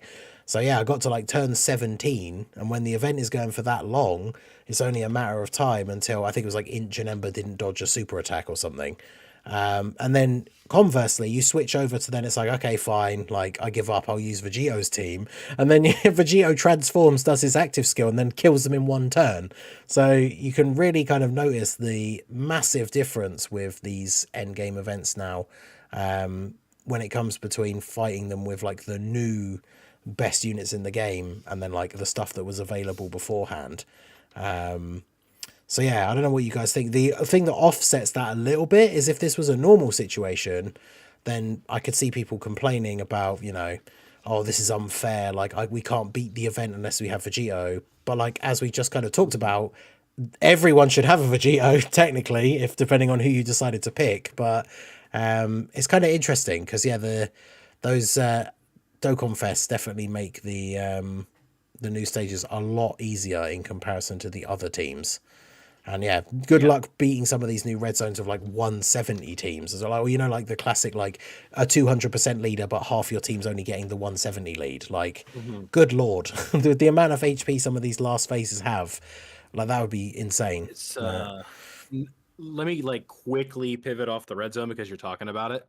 I believe this AGL Broly in the 10th anniversary battle has 700 million. I think that was the number. I don't know. Minato, you might. I don't know if you know off the dome or not, but yeah, the 10th anniversary battle. We'll talk specifically about the pesky missions on that, but yeah, he has the multiple transformations, but he keeps the same HP bar. But the bar is it's like 700 mil. Yeah, I haven't done the event yet. I looked at the stats though, just because like people are going to be talking about it anyways. So when it comes to that fight, the Broly does hit for about like 4.8, 4.9 mil. The AJ Broly, that's how hard he hits. Is that what you're asking? Great. No, I was asking the HP pool, just because we're talking about how much HP these bosses have, right? Yeah, no, for the Broly, he has like 700 mil HP, which is, again, A lot. it is a HP pool that is shared, right? It's not an easy task to get through. Even for Vegito, 700 million in one turn is not going to be easy. Yeah. So well, I mean, you could probably do it if you. I'm not saying it's impossible. I just said it's like the attack spread just kind of has to be set up right, and you probably need to do the Gogeta support to be getting like what are you going to need? Like think about it. So he's got like 600 million still. You're going to like need to start at like what 30 million, 40 million crit, do 11, 12 of them. On top of all the super attacks in the turn. It's not like it has to be pretty lined up. Plus Gogeta's active skill, plus maybe or something. It could be tough to go ahead and get that done, but he has a lot of HP. I mean, these bosses have tons of more HP. I mean, they have to. It's just the way that the game has evolved, right? Where we're talking about like a 30 million attack stat right off the bat, where we're like, okay, cool. Like, what else are you doing? Yeah. Yeah, exactly. It just with how hard these characters are going to be hitting, I'll be very interested, really, mostly with these fights to see what the characters releasing post anniversary are going to look like, right? Like, are they going to keep up the level of damage, or are they going to make them more in line with even the Carnival LRs in terms of their overall power, right? It will be really interesting because last year we had some really good teams. But like, you look at a character like Lord Slugnum. It's like his damage is cool, but it's not like mega damage, right? Does that make sense? Or even a character like Tech Buhan in his domain form. It's like he'll still do good damage, but like these bosses are so much tankier now as well. So Mhm. we'll see how things go. Um, it'll be really interesting with these other, especially with the extra leader skill buffs, right? I mean, you could definitely get things done with like even just 200% leader skills, but it'll like the extra stats will make a bit of a difference. Yeah, I ran for the because it's the topic in the chat right now, the super bosses mission, right? I ran the Zamasu lead and then like 2 tech Khaliflas, right? So you don't need like a perfectly up to date power creep team. Now obviously tech Khalifla is doing something a little bit differently. I'm just talking in the ballpark of stats, I where mean, it's yeah, like guaranteed yeah, dodges are going to be crazy. Yeah, because I yeah, saw some of the missions. There's the um super corroded boss, body and mind and Greater super body and bosses. minds. Mm-hmm. Yeah, those are the ones that people. Corroded body and isn't that funny that that category had 2 infamous missions? That one's gonna go down. Like people are I like, mean, there's a bit of a cheese strat you can do for it, but it's hard to explain like right now.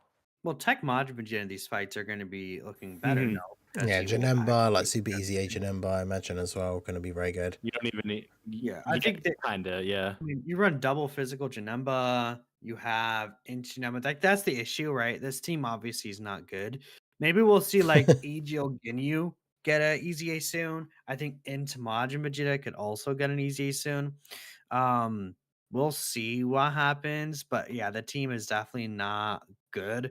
This is a mission where I would assume we would need to use items. Tech Janemba Yes. is a character that's upcoming on EZA. Yeah. I mean, if they would do like a corroded body and mind Dokkan Fest character, Hmm. who would That's it what, be? Super Baby baby, too. It would have to Yeah. be baby. a Baby Yeah. Dokkan Fest, right? Maybe So, Baby is the next Dokkan Fest.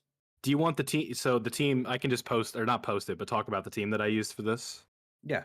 So for Corroded Body and Mind, this was the Gohan fight from the stage that you have to do it, right? So you'd fight the 3 Carnival LRs for the 10th year.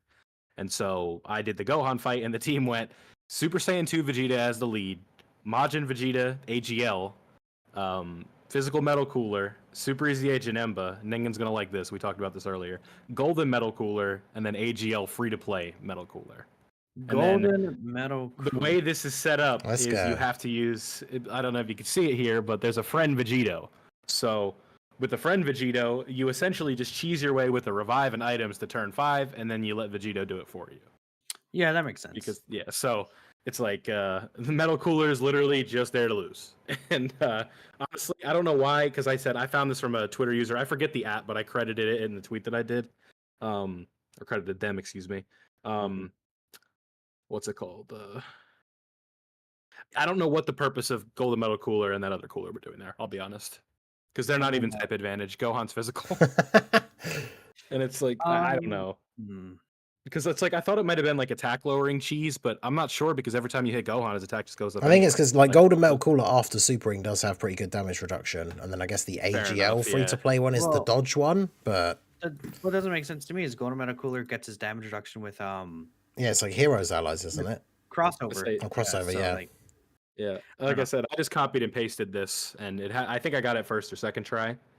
I mean, one character. Not bad. I'm looking Yeah. here because that's the 10th anniversary one. So people were going at that Super Saiyan 2 Gohan stage.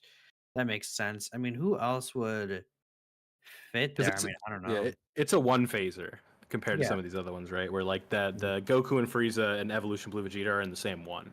That And I Gohan, tried that- because sorry. that Gohan only has 350 mil HP too. So Mhm. I tried doing the like a traditional sort of setup, right, with like actual characters. I use your favorite Physical Rose Minato as like one of my leads. Hey, right? let's go. Yeah, I tried it and it didn't work. And like I brought like physical what's his name, Ningen? Like Crimson Masayan. Oh yeah, the Super Saiyan 3 Rose, yeah. Yeah, so I ended up bringing him, and we were talking about this before the show. But like I ended up in like a 15 to 20 turn kind of like slog with the Goku and Frieza portion, and one of those phases can be stunned, but the issue is the other one can't. So like you would think that like Majin Vegeta could just stun lock him, but no. So and I just like it got a good desk hit out of me, quick bang because I got like 15 turns in, and then physical Mass Saiyan threw on a super and took like a million. Oof. So I was Surely, like, look. there's 30 minutes down the drain. It's okay, chat. Just run into Rose Goku. Kill. Let's go. Someone did do that. I was because I searched it up on Twitter to see if I could find some answers, and someone did that. Yeah, So, Crimson Mass Saiyan could potentially work too, It's- but there's no yeah. Goku enemy. You have to get I mean, lucky, unless you but do then one it's of the really not other fights. impossible. I mean, like if you Uh-huh. do one of the other fights, like if you do maybe the Super Saiyan 4 Goku fight where his first phase is tech, you could probably run Int Rose in there The and second, fight the that final second phase. phase, because like you're talking about Janemba, right? Where you're like kind of using him.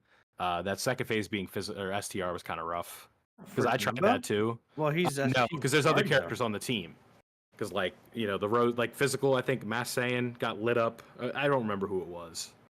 Hmm. One of the characters got lit up by a normal in there with I think it was with the double Whis, honestly, or with I one mean, Whis. his was that pre super or post super? I guess Had to, I don't remember. because with no crossover allies, he doesn't guard. Mhm. He has a high chance to guard. Let's go. Hero sucks. Oh my Come god. on, Loser characters from day 1 to day 0. don't Nah, kick not the taking man Bruh. while he's down. Come on. Oh, I'm glad Heroes is gone. Nah, just kidding. Okay, I mean, it is sad. It is sad to say that the heroes agenda has officially died with these anniversary events. Like I just can't. Like I've been trying to keep it up for all these years, beating these stages with the heroes team with no items. But man, I tried doing the Dragon Ball Saga stage, the first stage of the battle hardened formidable foes, and I couldn't get past the second fight. So it's, That had to have been a fun stream. it was some sad times. Much guys. It was about the ass. I like it. Look though, you'll be okay because next November. November, guess what? Next November is going to be when the EZA, the Limit Breakers, Exactly. the Limit Breakers, And they're gonna Hearts pick has really some really power. good potential for some extreme teams True. and stuff. Like, Dude, Hearts, I need the Hearts EZ so bad. Yeah. Hearts was like the last time Heroes was Pog for me. And the Limit Really Breaker good. Vegeta was awesome as hell, man. but you know, hey, apparently I hear from what some people have been saying, apparently Divers is not doing very well at all. So maybe they'll scrap it and just bring back Heroes. I mean, all the Heroes machines have been sold to One Piece, but I mean, who knows? We'll see. Oh, it's over, huh? Yeah, I mean, they already distributed them for a One Piece game. Yeah, it's part of the the One Piece takeover. They're just trying to exile Dragon Ball. Damn. True. All this is turning yeah, to One Piece. I guess we talked about Battle Hardened Foes. I think they're difficult fights. They're interesting because they're like, I saw people comparing it and it's kind of true. It's like they're like extreme super duper battle road or whatever you want to call it. Super extreme Pretty super much. battle road because it's like they hit super hard straight away, but they're multiple short fights and most of them can be stunned or sealed in the first phase and they can be attack lowered all the way through. So, and you get 4 items. So it's definitely interesting because it's kind of like Super Battle Road, where if you're trying to do it with no items, those like the stages can be quite hard. But obviously, if you do take advantage of the items, you have like 8 of them to use. So it's got that kind of interesting level of difficulty where you can make it that bit more challenging for yourself if you want to. But there's no item missions, right? So you don't have to. But yeah, they were definitely quite fun. There's characters who are these characters that are not so good in long events that are then really good in these events, right? Like I think you mentioned it earlier, Minato, before we started, but like AGL Super Saiyan 3 Angel Goku is really good in these stages because he's really, really good as a tank in the first couple of turns and he can stun. So very, very good. It just has you using different types of characters, Yep. which I definitely like the fact that like you're using these different types of characters overall. It's really cool. Yeah. Another, yeah, I mean, Tech Broly. I was typing, sorry. Yeah. Yeah, Oh, Tech you're Broly okay. is another one. Even Beast Gohan. I know as the stages came out more and more and we got the later ones, obviously these bosses are hitting really hard straight away. But one of the things that made Beast Gohan really useful in a lot of those stages is even if you don't necessarily put him in slot 1 on the first turn, because his active skill condition is just get hit once. And most of those fights, they only go for like 4 turns, or maybe 5 if you don't do enough damage. So like he gets hit on his first turn, and then on his next turn, you just use the target ability and protect the entire rotation. Then you win, then you go into the next fight and then you do it again. Like I think he's really, really useful. And sometimes, like I say, in the newer stages that are hitting a bit harder, he can be a bit of a liability, like turn 1, slot 1. But I think he's really useful with that. Like those characters that have those active skills that can potentially be used early. So in longer events, you kind of deliberately save them. But then in these, you can use them early because then the fight ends and then the next fight starts and you can use them again. So I think some of those, it's really cool to use some of these characters that you haven't really been able to use in longer events and have them be good in the Formidable Foes event. So I do quite like that. Yeah, I would say that one character that benefits a lot from these recent fights, the last two stages, are Texel.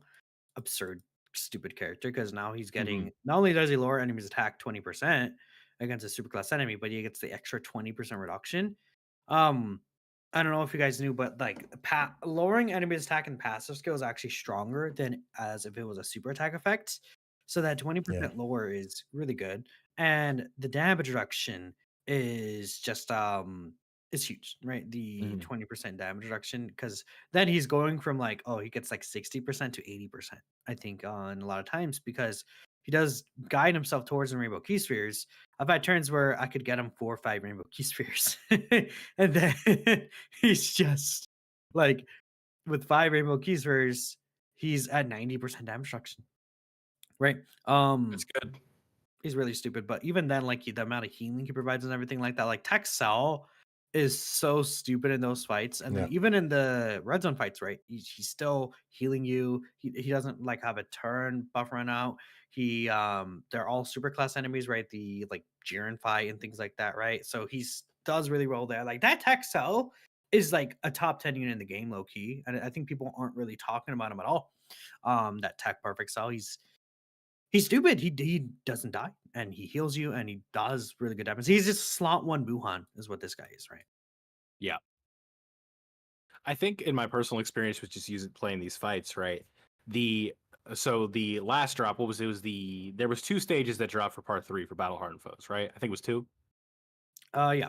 Yeah. So the first one of those 2 gave me much more trouble than the Jiren fight did, where I was just getting like I was getting my butt handed to me by the hit phase in specific. There's a hit that just does crits, and he was just lighting me up. If it wasn't Beast Gohan, the character just kept getting caught, and that ended up taking like an hour and a half to beat. Compared to, granted, chat was helping a little bit, but the Jiren fight took 1 try because like I kind of like knew going into it, it's like, yeah, this is the tough one, and I kind of knew what he was doing, but yeah, like what I really like in specific with all these fights is just the fact that you can't just say like this is cut and dry one set of units, right? Or one team fits all. And sort of last year, I think that we had the opposite of that, where the superheroes team and the Gogeta Blue fight being the bar was like, okay, you're just everybody's basically just running one team, where if you, granted, you have all the characters, it's Beast Gohan, UI Goku, Evolution Blue Vegeta, maybe Orange Piccolo, the Gammas, and whatever's on superheroes, right? Future Gohan. Yeah, exactly. And all these people were posting all these takes on like lists on like social media where I was like, well, every team on superhero is automatically better than like everyone else because the superhero team's the best team because we've got the Beast Gohan active skill and the Piccolo giant form. Like, yeah, that's right. Yeah, I remember that now. Because they were calling it superhero brain rot. I remember that now. Yeah, so we have like the opposite of that. Like, so this year right now, there's 2 characters in the game that have a better leader skill than everybody else. But it's not always just going to be you're going to run this one version of the team and you're going to go into every event and it's always going to work, right? Like Beast Gohan is absolutely still a Z tier unit for these Battle Hardened Formidable Foes fights. But you try and go to the red zone and you're going to be like, wow, did Beast Gohan just take 800k? I haven't seen him do that literally ever, right? So it's like things get a little bit tricky. And I think that makes for a more fun experience playing the game. It allows characters to have more value. Like Goku and Frieza have seen a bit of a stock up, right? UI Goku, even, I think the AGL one in specific has... UI is so good still. With Battle Hardened Formidable Foes, it's like he has not only that turn 1 invincibility, but he also has a revive that you can... Because like the experience that I had with the Battle Hardened Formidable Foes, right? It was a lot of times I feel like I was just camping at like 55% HP because a couple normals might catch somebody and you lose 200,000, 300,000 HP. So having that UI Goku revive that you just know you're always going to have at that low HP threshold is just so easy to hang on to. And like having that guaranteed turn 1 dodging every single time is so much valuable because it's better than taking a super for double digits, dodging it. Yep. Yeah, That's not always going to exactly. be the case, right? I But mean, sorry. it's just yeah, no, the UI Goku is so good in those fights, right? And I think that's a lot of his value. And Broly has so much value in those fights Mhm. because Yeah, because you just That's a he domain has big straight away every time. Like, yeah. thing. it's not even just that, he has the 70% stun Yeah, you chance. can stun. Yep. Yeah. As a revive. It's I mean, really his good. revive is a bit later, isn't it? So you're not always necessarily going to have it. Yeah, I But feel like his team could probably get to like turn yeah, specifically his team. depending on how you It's like build it, especially if you're not transforming Tech Broly turn one. Because that's the thing, in those shorter fights, depending on where the attacks are in the turn, you kind of might as well just transform Broly straight away and start doing the Mhm. damage. But yeah. yeah, UI Goku is, like we said, he's kind of another one of those units where he's really good for that event because it's multiple short fights. So you get the guaranteed dodge turn like multiple times and the revival potentially multiple times. Mhm. Daima Goku is really good because I find he has a turn 1% dodge chance. So he's just sitting there also with his 50% damage reduction. And I usually find that in those fights, he's actually able to get his active skill quite often and his full passive build up where, he gets, I think he needs the 5 dodges, um, which I personally have found to be really difficult. And the active skill on that turn where he starts doing a lot of damage could be really huge. So I actually think that Daima Goku is quite good in those fights too. Yeah. He's a character. Both of those diamond characters are ones that I regret not being like having on the main account. But again, the thought process behind it is always going to be right. Where it's like anniversary was too important. Yeah. Diamond And Goku, like when those initial Battle Hardened stages dropped, I was like low key kind of like Diamond Goku over Mario because like those fights were the only ones that were really hard in my opinion. So if we consider just Battle Hardened foes, then Diamond Goku was more valuable. Right now, I I think don't know. All Glorio. the attack lowering though goes pretty crazy, I would say. That's true. Glorio's attack lowering is huge. Yeah. I don't know. Oh, it was like a split second thought at that hmm time. Being fair, that I switched back. I was like, "No, Glorio's just But I better." mean, it's just Right? good, Especially right, that they are both so good. I mean, it's we talked about it a little bit in the episodes leading up to the anniversary, but obviously with like both the Daima characters and Tech Gotenks, they really were designed well enough that like all of those characters are still really really good in this new like yeah. difficult anniversary content, which is obviously very good design wise. You could tell they were designed for those fights, like you said, which is really helpful. and Also, by the way, I'm looking at Daimogoku's sticker right now. That sticker is crazy. we also talked about how like some of these characters were just like too good. It's like what about well, it's like with Buhan, right? It's like what am I looking at, right? What's the bigger picture here? And I think it was these fights, right?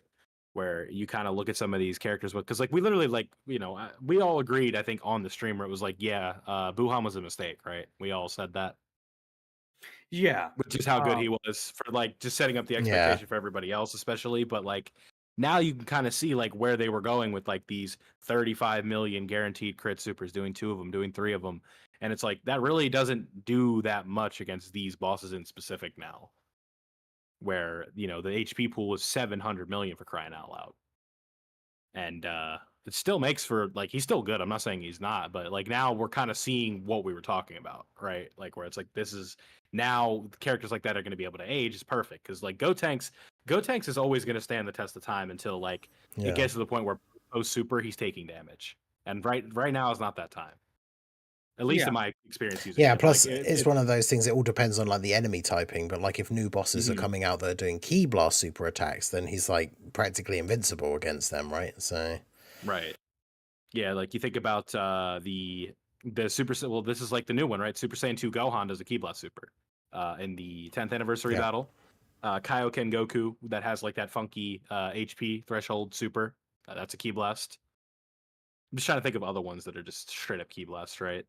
Yeah. There's been a lot of Key Blast super attacks, so I think Super that this Saiyan Goku just cooks so hard. Yeah, I like that this feels like their modern rendition. You said this a minute ago, but like the modern rendition of Super Battle Road. And I think what makes this one so good and specific is the fact that not all the enemies are just open or susceptible to debuffs at all times, right? Where you can't just run like a setup where it's like, okay, I'm just going to bring 4 stunning units into this fight and you're literally never going to be able to attack me ever. And so Yeah, I 'cause feel like, some of these bosses are immune to stun. Sometimes they're Mhm. attack lure. It depends. Yeah. Yeah, and I think that's And it's then kind of telling of like the history of Dokkan, right? Where sorry, Ningen, but like we had the Super Battle Road, right? This was like an OG thing, and then we have these longer events that kind of feel like the old Goku events of old, where you have like just these events that go on forever, right? These new Supreme Magnificent Battle stages, they go forever. Like the one against in the Tournament of Power, But those it, are it just like, if we're talking about those fights, they're very easy.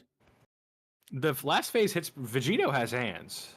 I mean, not if saying- he attacks you, yeah. Yeah.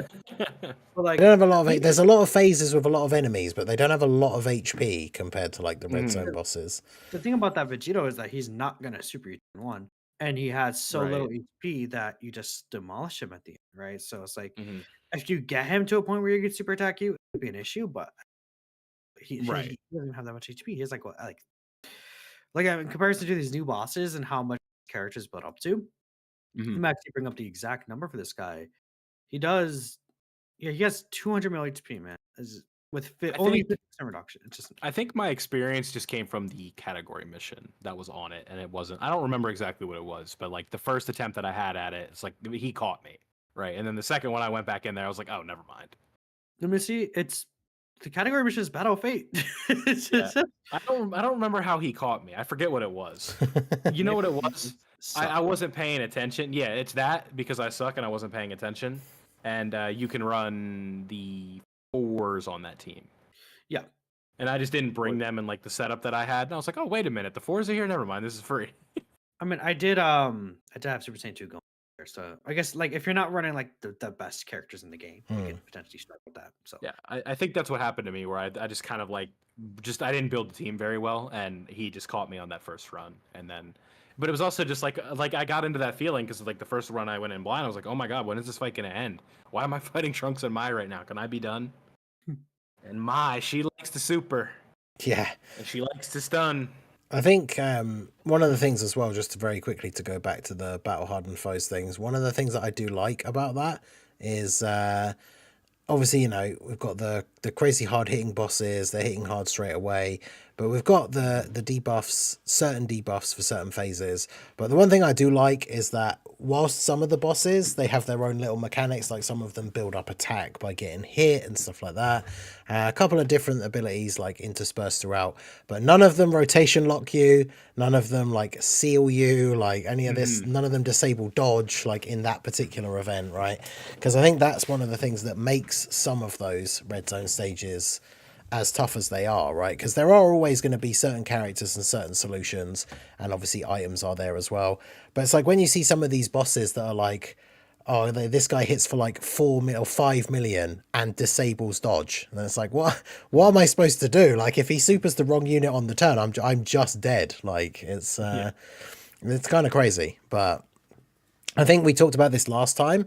I think it is still the case. I would say I feel like the spread of content for the anniversary has been very good in terms of like there's been some events that are not quite as hard, some that are very hard.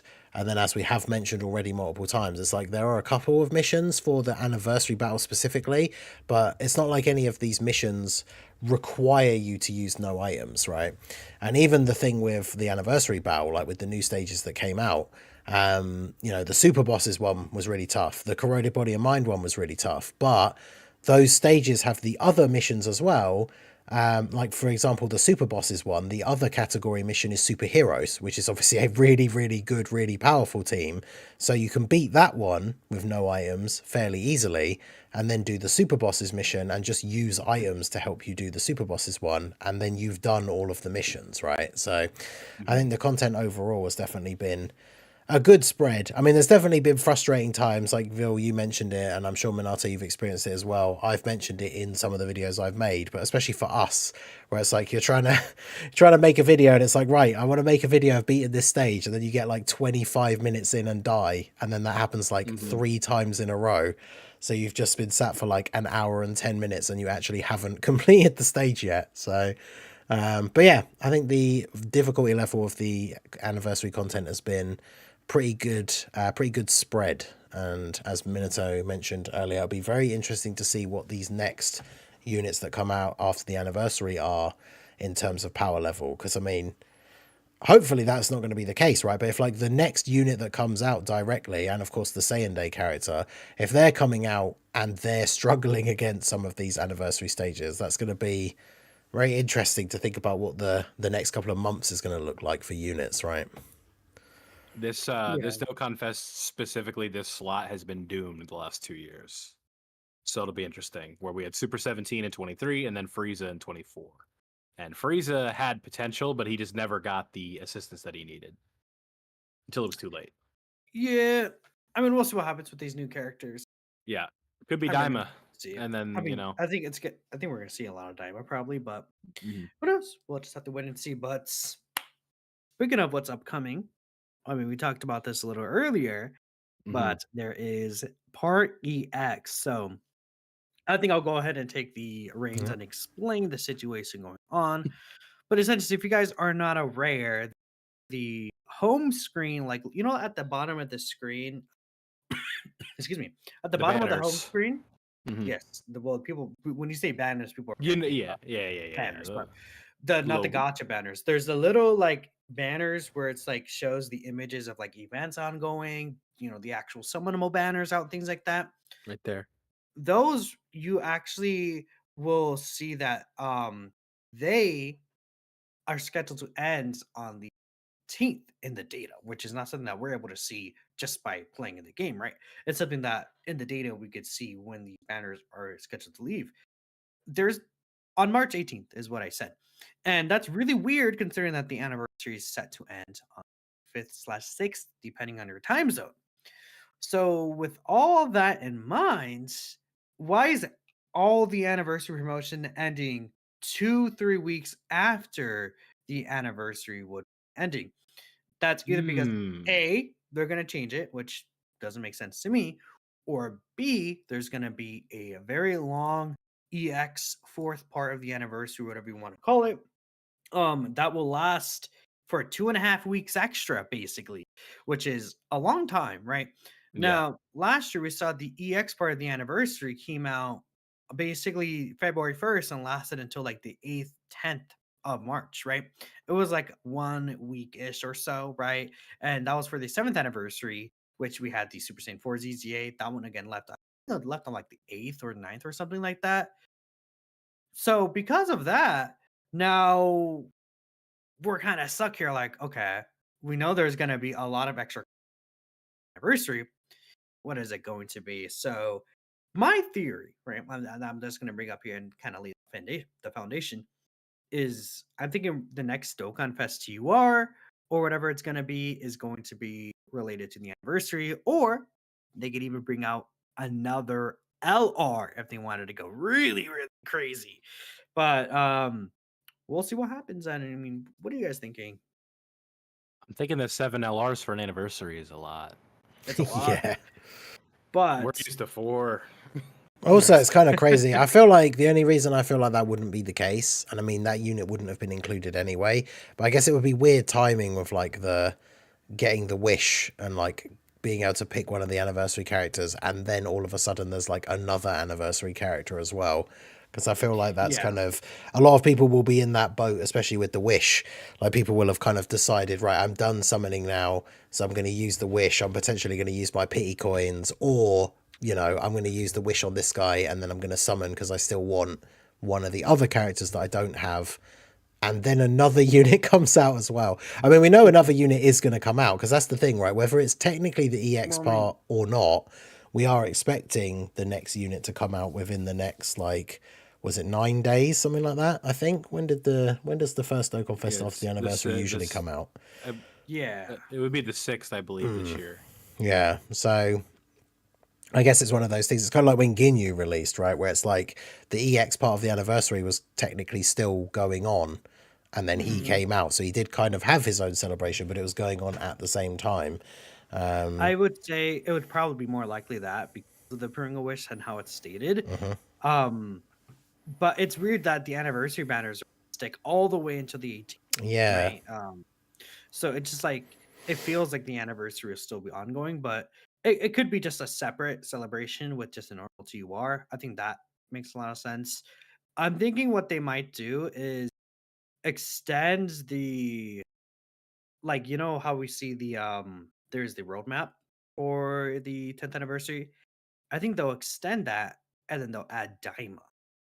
And then even if it's just a Dokkan Fest TUR,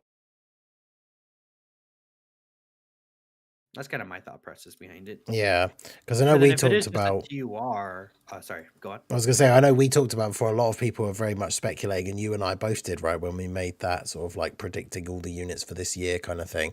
The something big for Daima from Saiyan Day. So it'd be interesting to see what will bridge that gap, because obviously there isn't a big gap between the end of the anniversary and Saiyan Day either, which is like when the next unit comes out. If we are expecting it to be sort of around the 6th, maybe it will be a day or two earlier, but then it's like Saiyan Day is less than 2 full weeks after that, so it's it'll be interesting to see whether those the two picks are in any way related or just very wildly different things, right? Like mentioned earlier, the possibility of corroded body and mind, like a baby. So that would be really weird for like a talk about like a full-on system shock. Like you go from the anniversary, then we get like a Dokkan Fest baby, and then 11 days later we get like a Daima Dokkan Fest or something, right? Like, Yeah, that would be kind of crazy.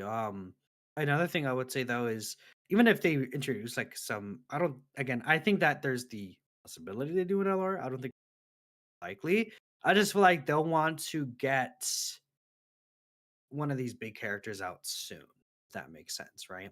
I think same day is the most likely alternative though. But if they wanted to go crazy,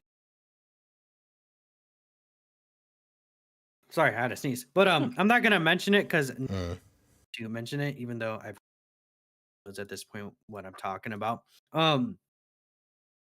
I think that if they want to just get this boy out, man, they just would be like, yeah, you know what, no, screw it. Because otherwise, I think who would be in Tanabata as a Dokkan Fest LR in 6 months, right?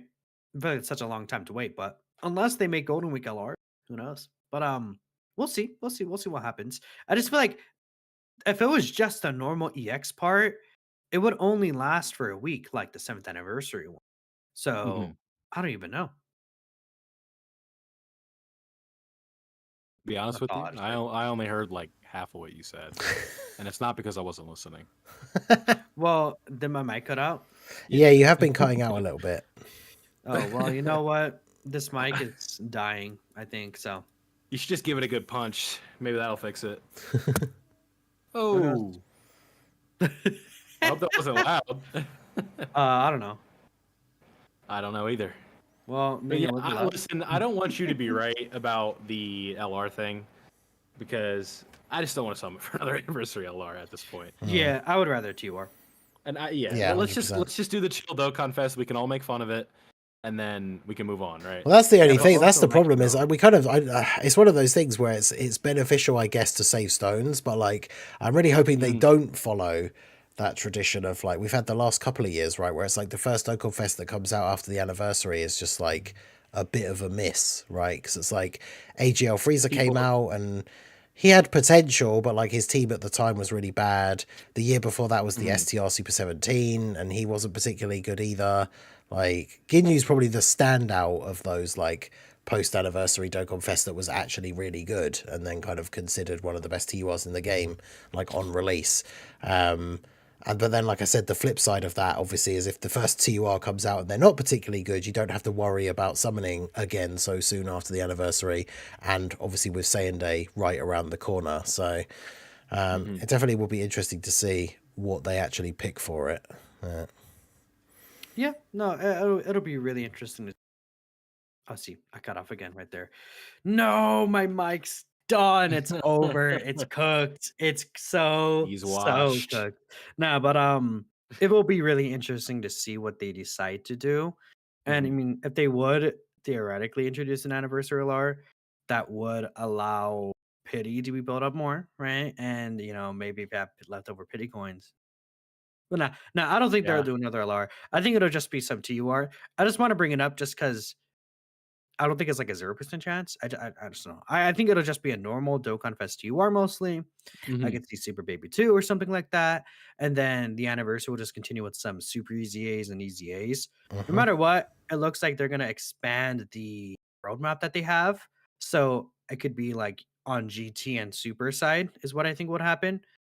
But I also feel like, in an anniversary celebrating all of Dragon Ball, them expanding the roster and adding Daima just makes so much sense to me. So who knows? Again, it could be the Yeah, that makes TUR sense. Dokkan Fest in relation to Daima.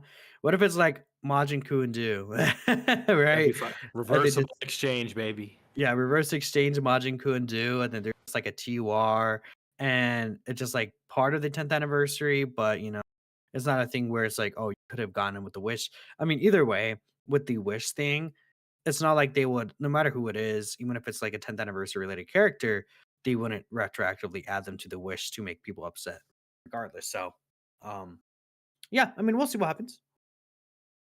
There's the possibilities are infinite, and that's why we play the game. I True. don't know if I'd say infinite, but yeah. Oh, they are. I mean, we'll see. We still need the free to play Vegeta TUR Awakening. We got the Goku free to play TUR Awakening, so maybe they'll add the Vegeta one Yeah, next that's week. true. Because we got the Kid Goku. He came out on the 20th, and they usually drop these stages every 2 weeks. So that's basically when the next Dokkan Fest is going to drop. Maybe they put the free to play Vegeta base form Dokkan Awakening, and he comes out with the Dokkan Fest. That makes a lot of sense to me. Speaking of like at the next Dokkan Fest, we should probably see the teaser on like Monday or so. So Yeah, we're true. upcoming on it. It's going to be soon. We'll see what happens. I would assume producer's letter could be potentially tonight, right? Or in the next few Ooh. days, right? They haven't dropped one of those in a while. And if there is going to be an X part, I would assume it'd be some big announcement, Yeah. which, I mean, we know there's pretty much going to be an EX part. So Mhm. we'll see. We'll see. Anyways, it's Okay. time to go ahead and get to our quote unquote final segment, which is trash takes. Woo! Let's Woo! I go. love trash takes. But like trash I'm so takes. excited. No, I'm actually generally excited for this take because I think people will find it really interesting. So I'll lead into it with this trash take, which will be put on the screen very shortly, thanks to Ningen. But reading it off here. Thank you to Expo MKRR. I'm not sure how exactly you would say in full. Ninth anniversary was more enjoyable. Not a fan with half of the Sonable LRs having questionable animation / art quality, along with half of them being mid / bad. Also, a lot of the EZAs are underwhelming. Super EZAs should have had stones with how they were spammed out, and OGDB got shafted. Is this take here today? Of course, we asked everyone to provide the spicy 10th anniversary takes, and basically tuning it down. This person did not enjoy how anniversary was kind of ended up being with like EZAs, tons of super EZAs. And they think that a lot of the 10th anniversary characters ended up being underwhelming. So I guess I'll go ahead and let Vilify take things over. What do you thought of this? I think that this take goes from like I hard disagree, and then you get to the end of it, and you're like, okay, like I can kind of see some reason here. The Super Easy A spam was a bit frustrating, only in the sense of the rewards, and I guess that comes to beg the question. It's like, would you rather have a character that's really good and less stones, or the Easy A is bad but you get the 30 stones, right? Um, I guess that kind of just comes down from a player to player basis, but like I guess the kind of the you know back and forth is like, yeah, Buhan is insane, but you don't get many stones for finishing him up. But I disagree with like basically everything from at the start, right? Questionable animation / art quality, lots of high quality animations, and they did take a bit of a risk going with 6 LRs, and the compromise of that comes from the form of these transform versions only having one super attack animation. Granted, it's very good for Vegito and Gogeta. Then along with the active skill and stuff like that, you know what I'm saying. But also, along with half of them being mid bad, I don't think any of them are bad. Right? I think we agree with that. None of these characters are bad. Yeah, I agree. Yeah, exactly. Yeah. With them being mid, like you could say that they're mid in specific ways, but them being bad, I disagree with. And the EZAs being underwhelming. I mean, we're talking about top 3, top 4 contenders. the most anticipated EZAs of all time, probably just being home runs. Saiyan Saga Vegeta rising from the ashes and being as amazing as he is. Kaioken Goku. That's all I gotta say about that one. But it's just one. Like it's not too bad, I would say. But overall, I don't know. OG Dragon Ball getting shafted, you could kind of say that, but Demon King Piccolo is damn good. So I'm not sure.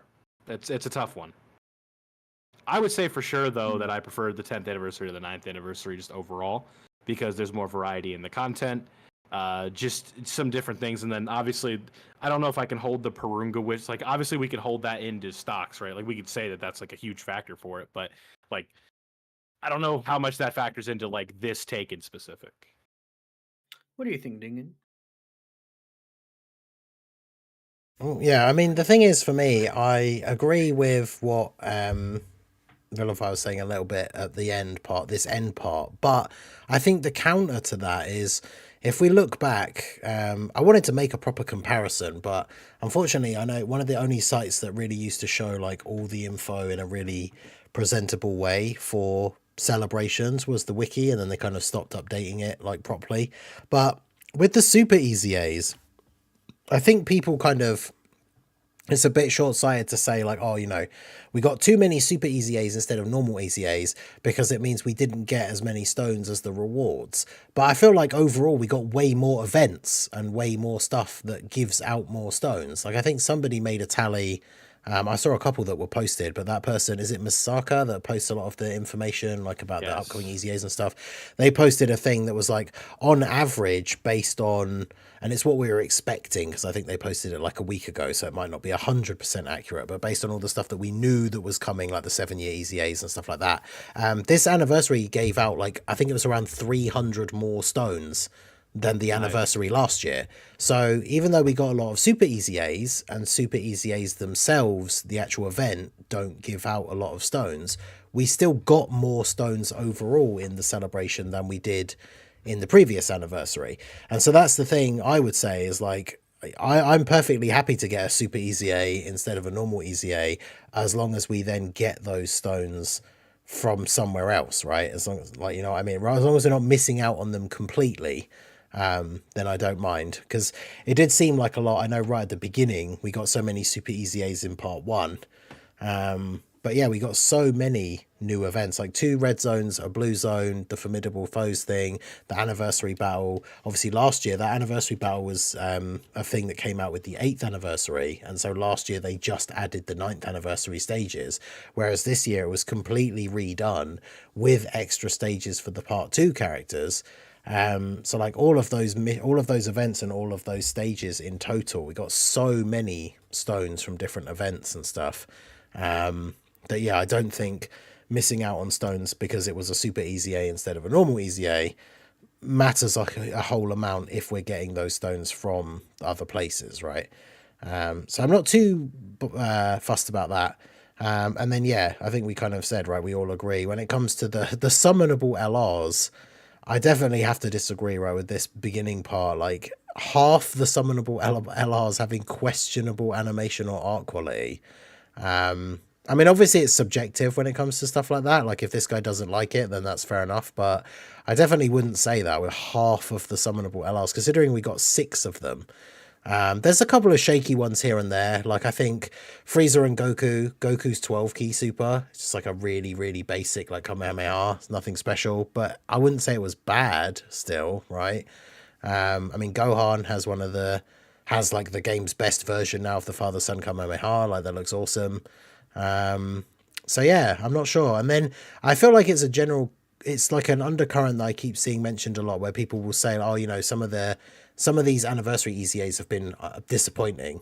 And then when you try and pick out like which ones they are, I feel like the only ones really that are disappointing is like the STR Kaioken Goku, who we talked about, right? Who can actually still be relatively decent, like, or at least usable, right? With the post super defense and stuff like that.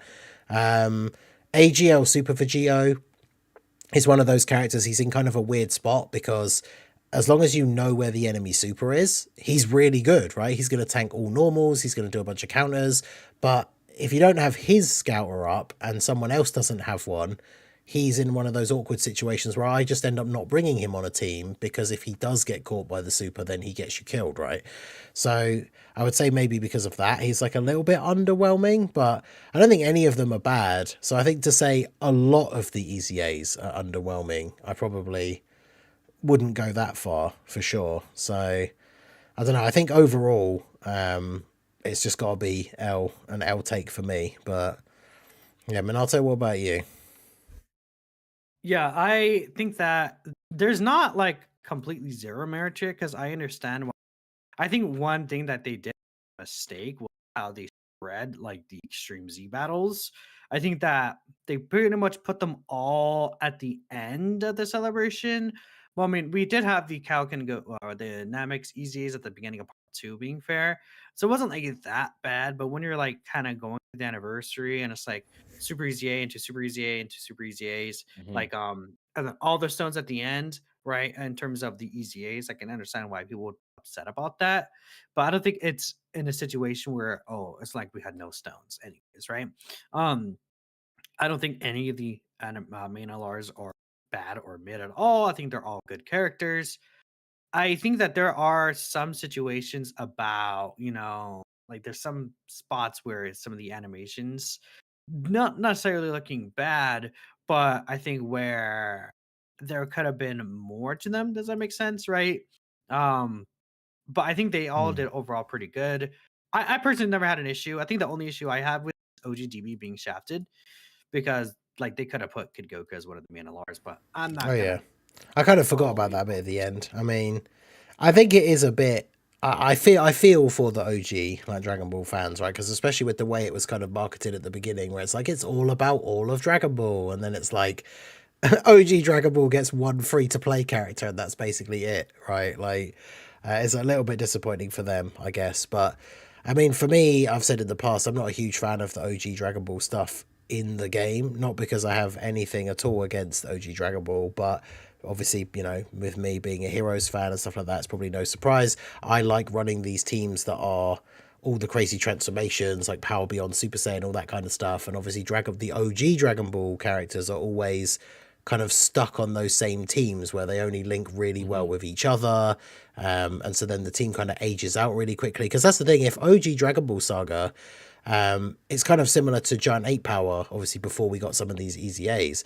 Like, if an OG Dragon Ball Saga character came out as one of the Carnival LRs, and let's say had the leader skill for like 220% to Dragon Ball Saga, that team would still not be very good. You'd have like the new Carnival LR, you'd have the Demon King Piccolo, and then it's like, who else are you running on that team? Like, maybe Bulma, if the new character is giving some kind of like crazy defensive support, like how she got a bit of a comeback with the physical trio. But like, yeah, just having a new Dragon Ball Saga leader doesn't really help that team. It kind of needs that sort of OG Dragon Ball stuff needs a celebration entirely based around it, I think, for it I to really mean, get significant it buffs. could be multiple celebrations, but yeah, I would say 2026 would be a year with OGDB man because that's where we can get like those characters would go to EZA that year, right? They usually wait until the anniversary LR of that year with EZA, and then they start doing everyone else. What I would say is that if you compare this to last anniversary and the spot that we're in, last anniversary at this time we had 5 Extreme Z battles. We had STRUI, the Broly Trio, Blue Falcon and Evolution Vegeta, then the Year 6 LRs, right? And those are the Mhm. characters that all got their EZAs at this point. So that was 5 Extreme Z battles. At this point, we have had 6 Extreme Z battles. We had the Namagoku and Frieza, the Kalkin Goku, and no, actually, it is 5 because Kalkin Goku and Vegeta were Extreme Mhm. Z battle. Then we had the year 7s, right? So it does Yeah. match up, except now we have tons of extra Super Easy A's on top of that. Now maybe in some, EX parts coming, maybe we can get the GT, Super Saiyan Goku, and Vegeta, and then it's like ties up to being the same amount of Extreme Z battles. I think Mhm. we all do expect, no Yeah. matter what, part EX will likely have some more extra EX. So, or at least like as a rewarding bonus, because last year was not an EX part; it was just a rewarding bonus where we got the EZAs for Vegeta and Buhan. I could see something similar. Imagine if they give us the EZAs cooler than the Super Saiyan Goku. I don't think that'll happen, but that'd be kind of crazy. Um, Mm. We'll see what happens. I think a Let's see. crazy one would be we didn't talk about it when we were saying about the EX part, but getting the second year Super Saiyan 4 Super EZAs, because someone pointed it That would out to me that like a bunch of these anniversary characters got buffs before the anniversary, but the first year units and the second year units didn't, and the first year units then Super EZA'd. So like the second year, they just didn't do anything with them at all. So that would be Yeah. quite a nice, and of course that would be another buff to help finish out that giant 8-power team. So I think that would be really If good. if it's 2 weeks, why not both? They Do also do got new Super Saiyan orbs. and then the year 2. Yeah. It's 2 weeks long, the EX part of the anniversary, so Mhm. we'll see what happens. But yeah, Like this, go on. I said they. I don't know if you heard me, but I said the second year anniversary characters also got new orbs with the anti battle. Yeah, I mean, they all exactly. So everyone got these revamped orbs, but it's like we said, like the fact that they got revamped orbs, it's like that doesn't suddenly make them usable again. So it'd be really I'm not nice for implying them that to at get. all. Oh no, Yeah. yeah, I'm just saying, like we got these new orbs for them, and it's like okay, great. So I can put these new orbs on them, but I can't use them. So yeah, it would be really nice for them to actually get that update for sure. Yeah, but let's take a look at the results here at the actual poll. Okay, I'm taking a look at it already, but announced the Yeah, results here. I don't think the result would surprise anyone at all.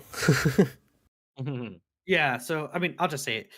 L take got 87% and then W take got 12%. There is the margin, right? But let's say 88% L take.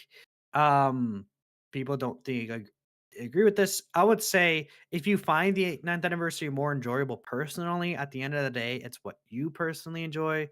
I think if we talk about objectively, a lot of these like things that are talked about don't really match up properly with how these characters may work in game and things like that, but that's pretty much it.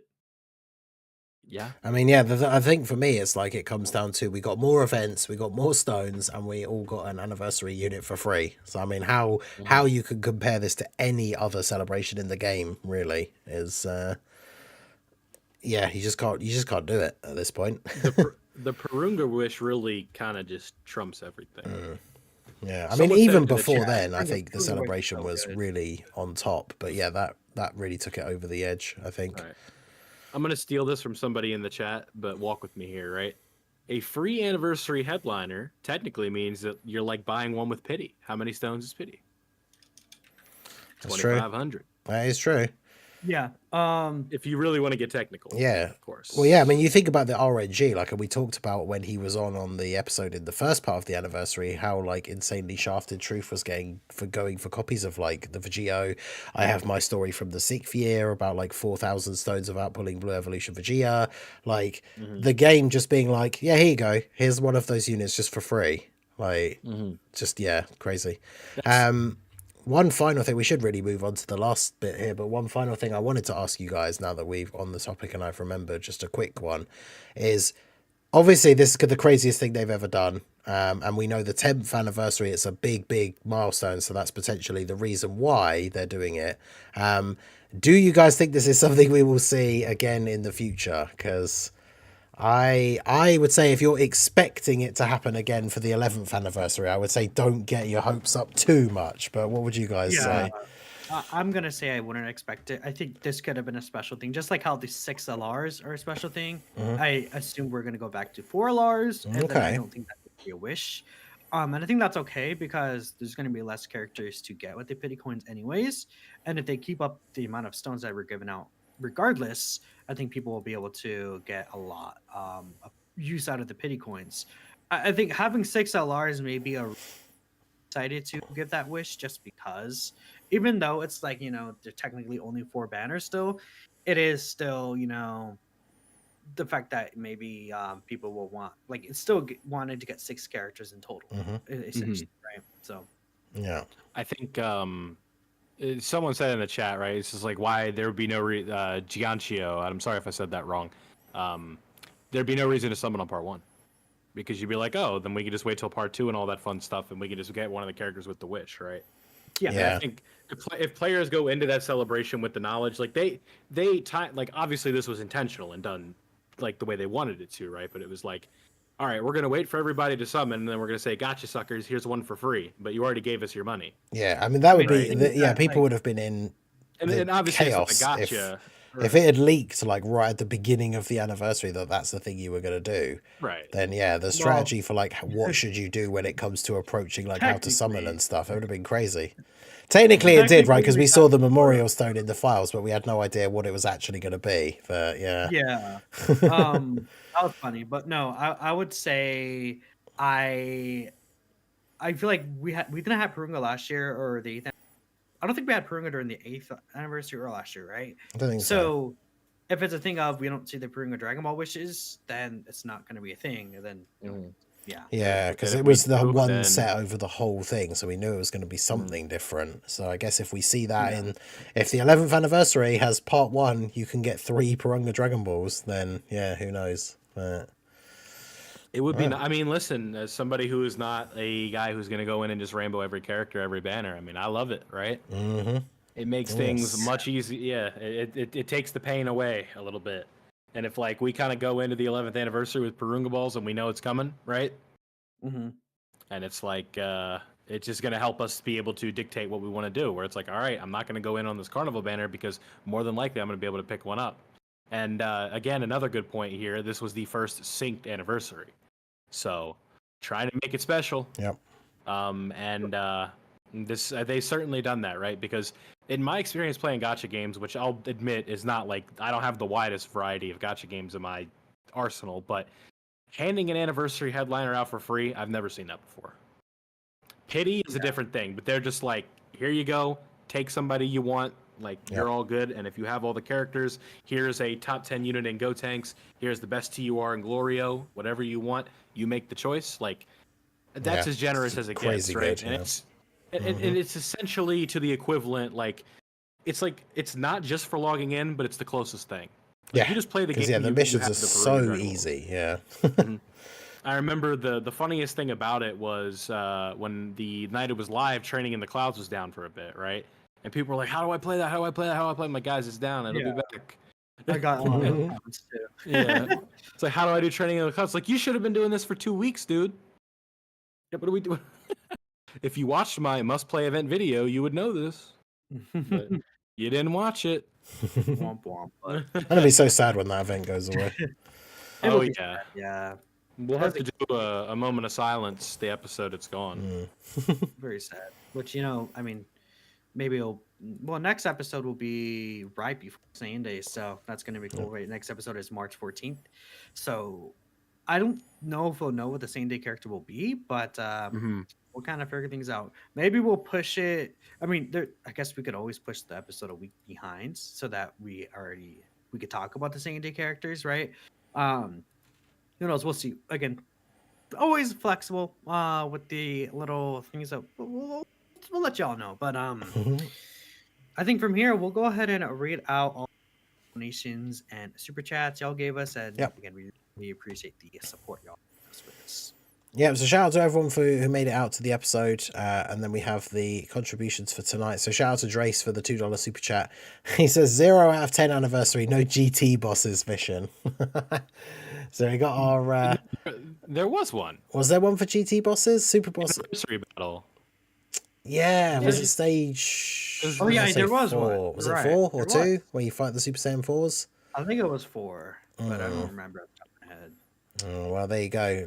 I mean, if you want to take the GT bosses team into the harder stages, you go ahead. I mean, hey, you can attack lower in the Formidable Foes event, so, I'm sure the team will be perfectly fine in that event. We have another one from Trace. The 7-year EZAs are great, but not better than Chadits. Yeah, true. Physical Raditz EZA, that better be the best TUR EZA on release to make up for how terrible that initial drop was. I guess we'll have to wait and see.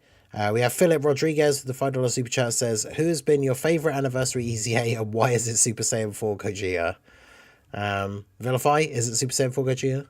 Favorite anniversary EZA? Kaioken Goku because it's battle motion. Nah, Super Saiyan 4 Gogeta for sure. I mean, it's like that was kind of a layup, but I really like the LR gods. It's really like the gap is very close. Minato? Yeah. LR gods. Yeah, oh, Yeah. there you go. I think mine probably is Super Saiyan 4 Gogeta. Yeah, I mean it's hard not to pick one of those two, right? Just because they are so crazy, and I know they're units that people loved when they first came out. So if they did Namagoku justice, it would have been Namagoku. yeah, I'm disappointed with him as well. He could have been so much fun, but Size. is what it is. Shout out to Philip. Shout out to Drace, but yeah, shout out to Philip. He also re-upped his membership. Grade 8 power stocks will continue to rise. Yeah, we've seen some interesting stuff going to be upcoming. Philip Rodriguez with Super Chat. I've been fighting for my life summoning for Super Saiyan 3 Goku. I have one copy of Gogeta and the Gods / Super Saiyan 4's Rainbow. Do I cry in solitude and use my stone for a copy of Vegito, or use it to claim Monkey? So, Porunga Stone for Vegito or Super Saiyan 3 to Super Saiyan 4 Goku is the question, I guess. For real, I always prioritize characters I don't have. Yeah, so he doesn't have Vegeta. Vegito? No, he's got a copy of Gogeta, but he doesn't have Vegito and doesn't have Super Saiyan 3 Goku. I think it's probably got to be Vegito, right? I mean, Goku is awesome. At the end of the day, go with who you're gonna have them on with. Yeah. Like between those two. But if you're asking for an objective opinion, go for Vegeta. Yeah, Vegito is the better unit, I think, overall. But obviously, you know, if you're a fan of Super Saiyan 4, you're looking forward to some of these future buffs and stuff. Like, Goku is definitely not a bad pick. So, yeah, we got... I would say, at the end of the day, if you really want Goku, just get him. Yeah, exactly. It's definitely not a bad pick. If you do choose to get Goku over Vegito, so, I mean, some people would say, like, oh, but Vegito's better. But Goku's still a good pick, right? And can still be a lot of fun to use. Works really well on Gogeta's team. So, and if you really want, you could always run Vegito with Super Gogeta as your leader. Yep. As well as Goku, you can't really do that, right? Yep. And, you know, people are going to be like, oh, it doesn't really feel the same. But, like, I mean, it's an alternative, ideally, if you really wanted Goku in that situation. And it's not like there's not going to be a billion Rainbow Vegetos in the friends list. Yeah, exactly. But yeah, Goku is one of those units. That is a very good point, and that's one of the things I said, I think, back in part 1 when we talked about the 3 characters, because he's got a weird leader skill with Giant 8 Parrots. Like, if you don't have him, you can't really use him, because that's, if you want to run a friend, that's the only team you can use. Whereas at least if you have Gogeta, you can run Super Saiyan 4 Goku on the team, and then yeah, you can just use a Vegito friend and still make some crazy teams. So it's up to you, but yeah, both of them are solid picks, so go with the one that you think you'll have the most fun with, I guess. But yeah, shout out to Philip. Shout out to Mega Nice for the super chat. Bit of an interactive donation. It seemed like a fun idea. I've replied to the tweet of the Slot One podcast saying that you're live with a meme. Let's all save it and post it and tag Toon. Oh yeah, Mega Nice likes to make meme Toon, like Photoshop Toon memes. So if you guys want to check out the tweet that says we are live and share any of his crazy stuff with Toon, do go ahead. We got Philip Rodriguez with the super chat. Coup and do before Kid Buu LR. Let's go. I guess that's the thing with Daima doing these characters in kind of like a scheduled release, right? Because we know that Legends already has a couple of characters that are not out in, well, I say a couple of characters. It's like Tamagami 3 and they got like multiple Gokus. So I guess that's one of the things we were saying about if we get a new Daima unit come out soon for the post-anniversary Dokkan Fest or Saiyan Day, then obviously that opens up the path for them to keep going with some of these newer characters. So I imagine we will see Majin Ku and Majin Du fairly soon, but obviously LR Kid Buu still remains the unicorn LR that will probably never exist at this point. So I guess we'll see. And then we have a good one here to finish on, actually, the last one for today, because I know, obviously, over here in the UK, it's still the 28th. You guys are behind me time zone-wise in the US, so it's still the 28th. But in Japan, it is already the 1st of March, which makes it the 1 year to the day. So the final contribution here from Drace, it says, R.I.P. Akira Toriyama, goated human being, and a goated series. So, yeah, it was 1 year ago last year that Akira Toriyama passed away. So he's obviously the reason we're all here. He created the show that led to the games and all this good stuff and all this community. So I feel like that's a very fitting final one for the episode here tonight. So shout out to Drace. Shout out to all you guys in the Dragon Ball community, all you guys in the Dokkan community. Toriyama. So yeah, there we go. Well, here we are. The episode, guys. We really do appreciate everyone for stopping by for sure. Hope Daima was very enjoyable to me, so appreciate Toriyama and everyone for stopping by here. Well, that's this episode, right? Mhm. We'll be coming by Ooh. again probably 2 weeks, right? We'll see what happens, right? With Yeah, we'll change keep and you things guys like that. posted.